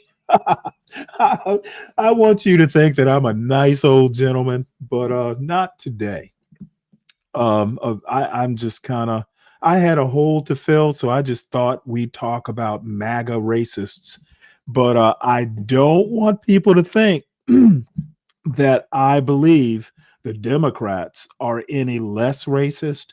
They're just racist in a different way, and they're a little shyer about expressing the racism because in the South anyway, they depend on black votes. So that's the only reason they're not showing their true colors in a more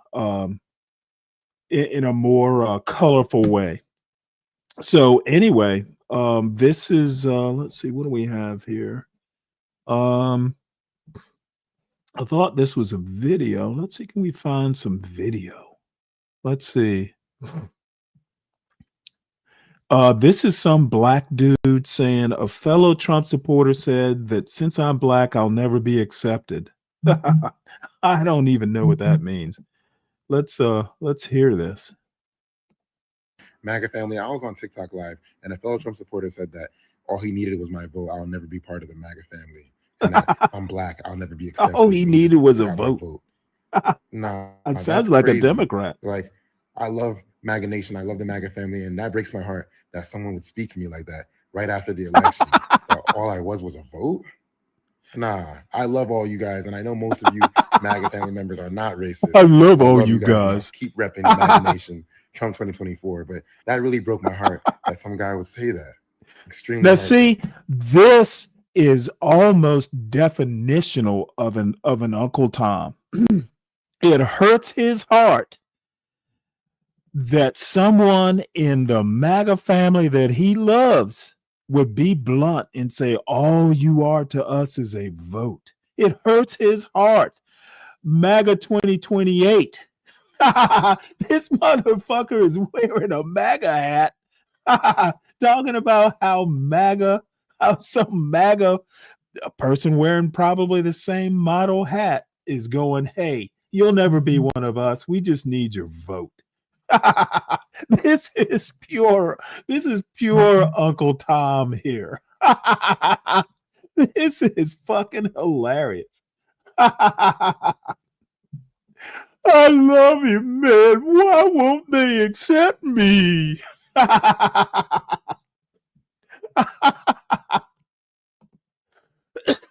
So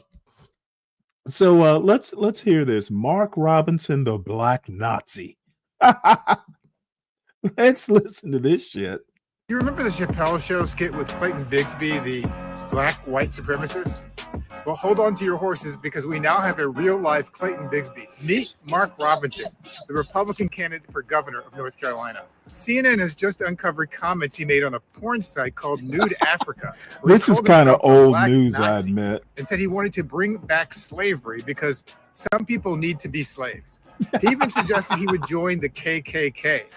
Donald Trump has endorsed Robinson and called him Martin Luther King on steroids. But Robinson himself described Dr. King as a commie bastard, and he calls him. Yeah, Martin Luther King was often talking about how, you know what? It's the quality of your character that'll make you a better slave. Hey, it's the quality of your character that's gonna make you a quality slave. Martin Luther King said that a lot. Martin Lucifer Kuhn. I said, I think you're better than Martin Luther King. I think you are Martin Luther King times 2. And he looked at me and I wasn't sure, was he angry because that's a terrible thing to say, or was he complimented? I have never figured it out. Robinson also suggested that black people should pay reparations to white people. Yes, you heard that right. These are the type of self-hating black people who support Donald Trump. But wait, there's more. As a politician, Robinson is a conservative Christian who has threatened to lock up transgender people in North Carolina. But as a private citizen... Oh, wait, hold it. Wait, now look at this. Now, Ryan, welcome aboard. But Stanley hates anecdotal evidence, so he uses a few TikTok videos. I have no clue what the fuck that even means, Ryan. Why don't you hit the link and come up and explain this drivel? You can watch your fellow MAGA voters your fellow MAGA voters of color just spewing this Uncle Tom foolery. Now, the thing is are we talking about Uncle Tom, the Harriet Beecher Stowe character, or are we talking about Uncle Tom's soul? One will never know. He actually loves transgender porn and fantasizes about secretly peeping at women in public gym showers, according to today's report. Robinson had a long problematic history even before the story came out. He called the Black Panther movie trash, made by a satanic Marxist. He claimed that Halle Berry and Mariah Carey wear whore dresses, and he called Michelle Obama a man. He wants to ban abortion under all circumstances, even in cases of rape and incest in North Carolina. But he paid for a woman Really? to have an abortion in the Oh, past. wow. He even endorsed violence and said that some folks need killing. He also defended Harvey Weinstein and blamed a female victim of domestic violence for being punched by a male. Let me go ahead and do this. JB, unless you can cough up $20, you're done for the day. Somebody, maybe you can convince one of your buddies to do it. I'm done with you. That massive bullshit is a bridge too far. So let me do this little quick sign right quick, because you know what? I think your horribleness could actually get me a 6-pack of Guinness Stout. Let's make yourself useful. So anyway, enough Mark Robinson. Let's see what else we got here. Ooh, this is interesting. Let's see. MAGA is big mad at Joy Reid for saying Byron Donalds is the one black guy the Republicans love to roll out. They're calling her a racist. Joy is a black woman, so by the definition of racism, being the one race thinks it's superior to another race, this remark can't be. I don't even know what the fuck that means. Let's see. This isn't long enough. Let's see if we can find a better. Let's see. Republicans are running around saying Trump has street cred. Not worried about that. You know what? We may have to move on. Let's see. What do we got here?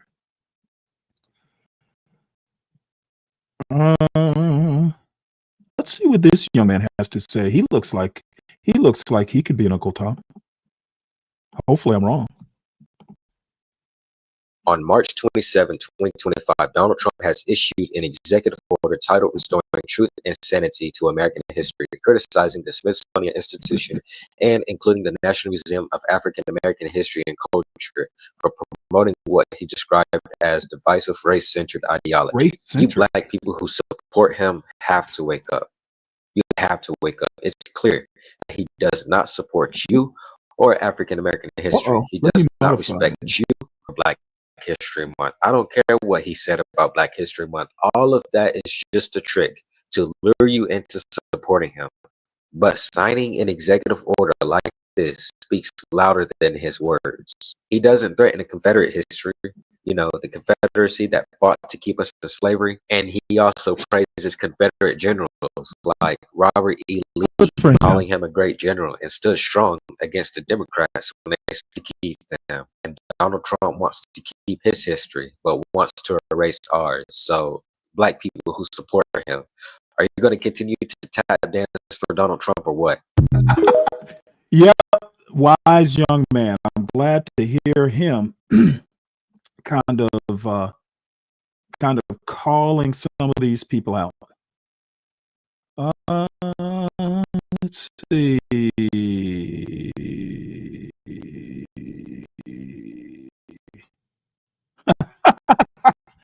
Oh, this ought to be good. Let's hear this.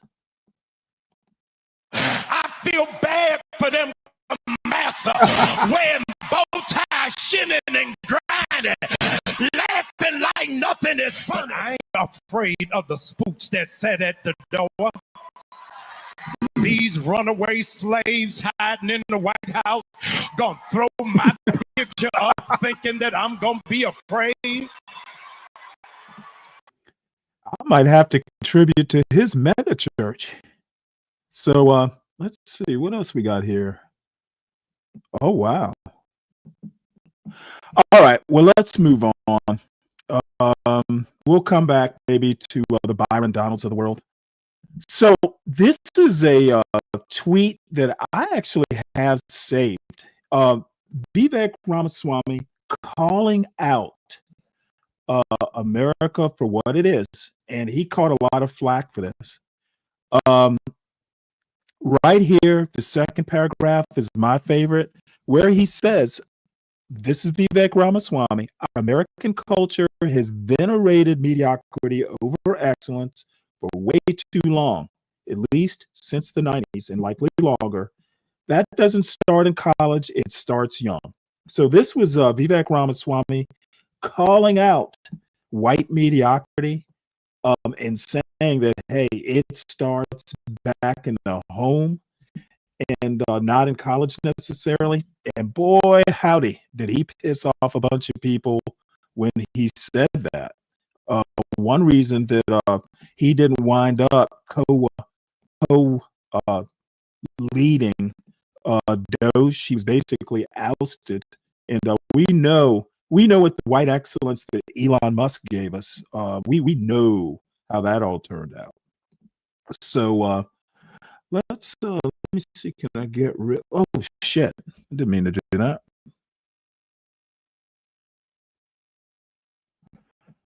I want to show this Ann Coulter thing. Still one of my favorite videos of all time, quite frankly. So this was Ann Coulter's response. This is back. Damn, this is maybe 2 years ago now. It's quite a ways ago. So let's listen to this. Oh shit! Did I not switch this? Question of My bad. nationalism and national identity. This is somebody I've been fascinated by for a long time, and have interacted with on social media. But for the first time, we're having at least live form conversation in the offline sense of it. It's Ann Coulter. So Ann, thanks for coming on, and I'm looking forward to our conversation today. Me too. Thanks for having me. That was a fantastic opening monologue. I too am a fan of yours. So I'm going to make a point of disagreeing with you so that it will be fun. You are so bright and articulate, and I guess I can call you articulate since you're not an American black. I can't say that about them. That's derogatory. And that was a great opening segment. Lots of things to talk about there. Oh, and I agreed with many, many things you said during, in fact, probably more than most other candidates when you're running for president. But I still would not have voted for you because you're an Indian. We'll get back to that. Look at Vivek Ramaswamy taking it like a champ. He's taking it like an Uncle Tom, quite frankly. So that's still one of my favorite little video clips here. So next is Dinesh D'Souza. He's got a tweet here. Let's see, what did he write? So Dinesh D'Souza wrote in this tweet, in a career spanning 40 years, I've never encountered this type of rhetoric. The right never used to talk like this. So who on our side has legitimized this type of vile degradation? It's a question worth thinking about. So somebody replied to Dinesh, you're Indian. You made nothing. You are nothing and devoid of creation. Your ilk has been a race of slaves for hundreds of years. And even after being given a chance, you prove what worth you are. So these Dinesh D'Souzas of the world are just fucking getting hammered, and all thanks to Charlie Kirk's successor. Oh boy! So that is pretty much all the tweets I planned on going through. I do have some videos here. Let's see what we got. I had some stuff lined up and got so enthralled with these horrible tweets that I didn't look forward to have these things lined up. Let's see what I got here. Oh, this was interesting. This is a clip from Tommy Sotomayor going off on a white supremacist. And again, I like seeing people like Ladies and gentlemen, Tommy welcome to the Sotomayor show. My just name is Tommy fucking getting Sotomayor. hammered, This is a show of race. hammered by their white allies, or yeah, I guess you could call them allies. So this is just a short clip. May not get through all of it, but I just liked seeing Tommy Sotomayor tortured by some white Ladies allies. and gentlemen, welcome to the show. My name is Tommy Sotomayor, and this is the show of race baiting. Race baiting politics, race baiting dating, just race baiting. That's all I do. I race bait all day.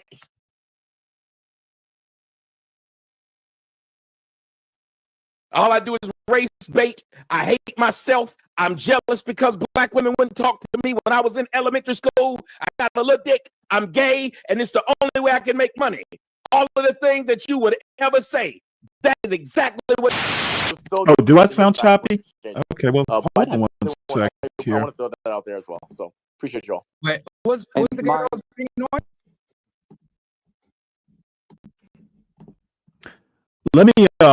Let me do this. Let me switch networks here. And if that doesn't work, then I'll go out and come back in.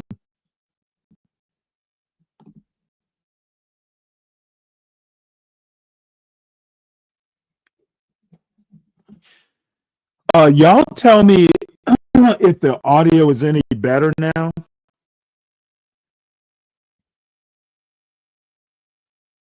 Y'all tell me. Nope, still messing up. Hold on one sec. Let me go out and come back in. I don't know why it's doing this. I ran into this trouble the other day.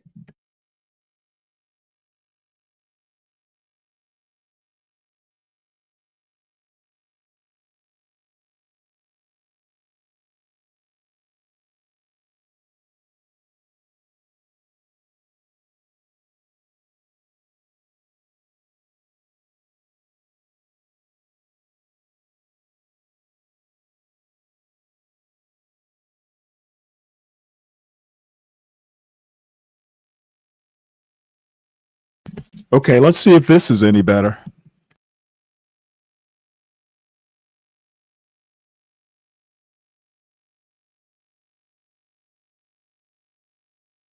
Yeah, it sounds better on my phone at least. So let's pick up where we left off.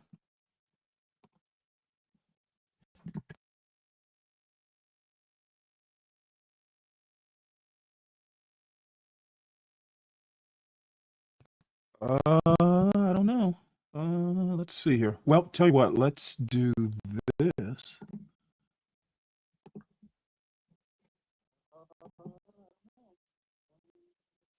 Well, tell you what, let's do this.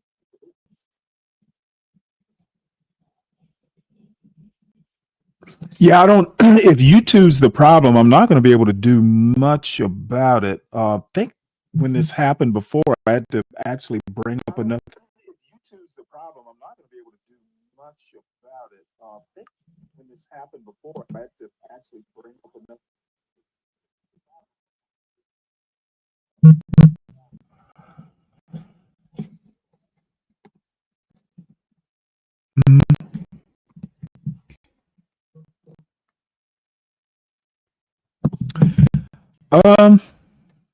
Not sure. I guess what I'll do, I hate to do this because I have everything so set up, but let me just bring up another.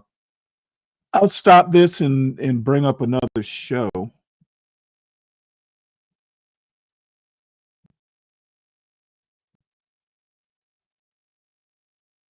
Give me one sec here.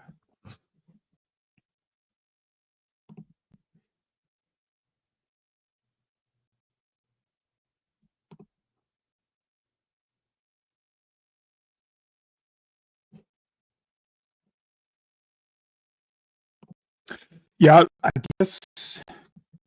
What? Let's see. How many hours am I? This is almost 3 hours, so we're good on time. So, oops. Damn it. Hold on. This is why I need a co-host.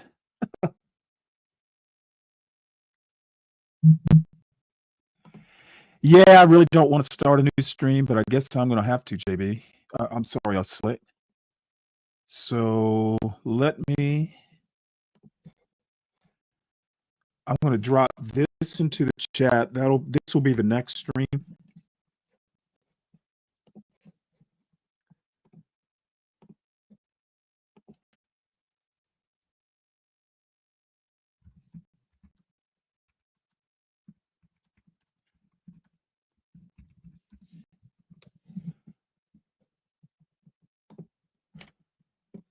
All right. So what I'll do is go ahead and end this, drop the new stream in, and then we'll pick up where we left off with this Tommy Sotomayor thing. So see y'all in the next stream.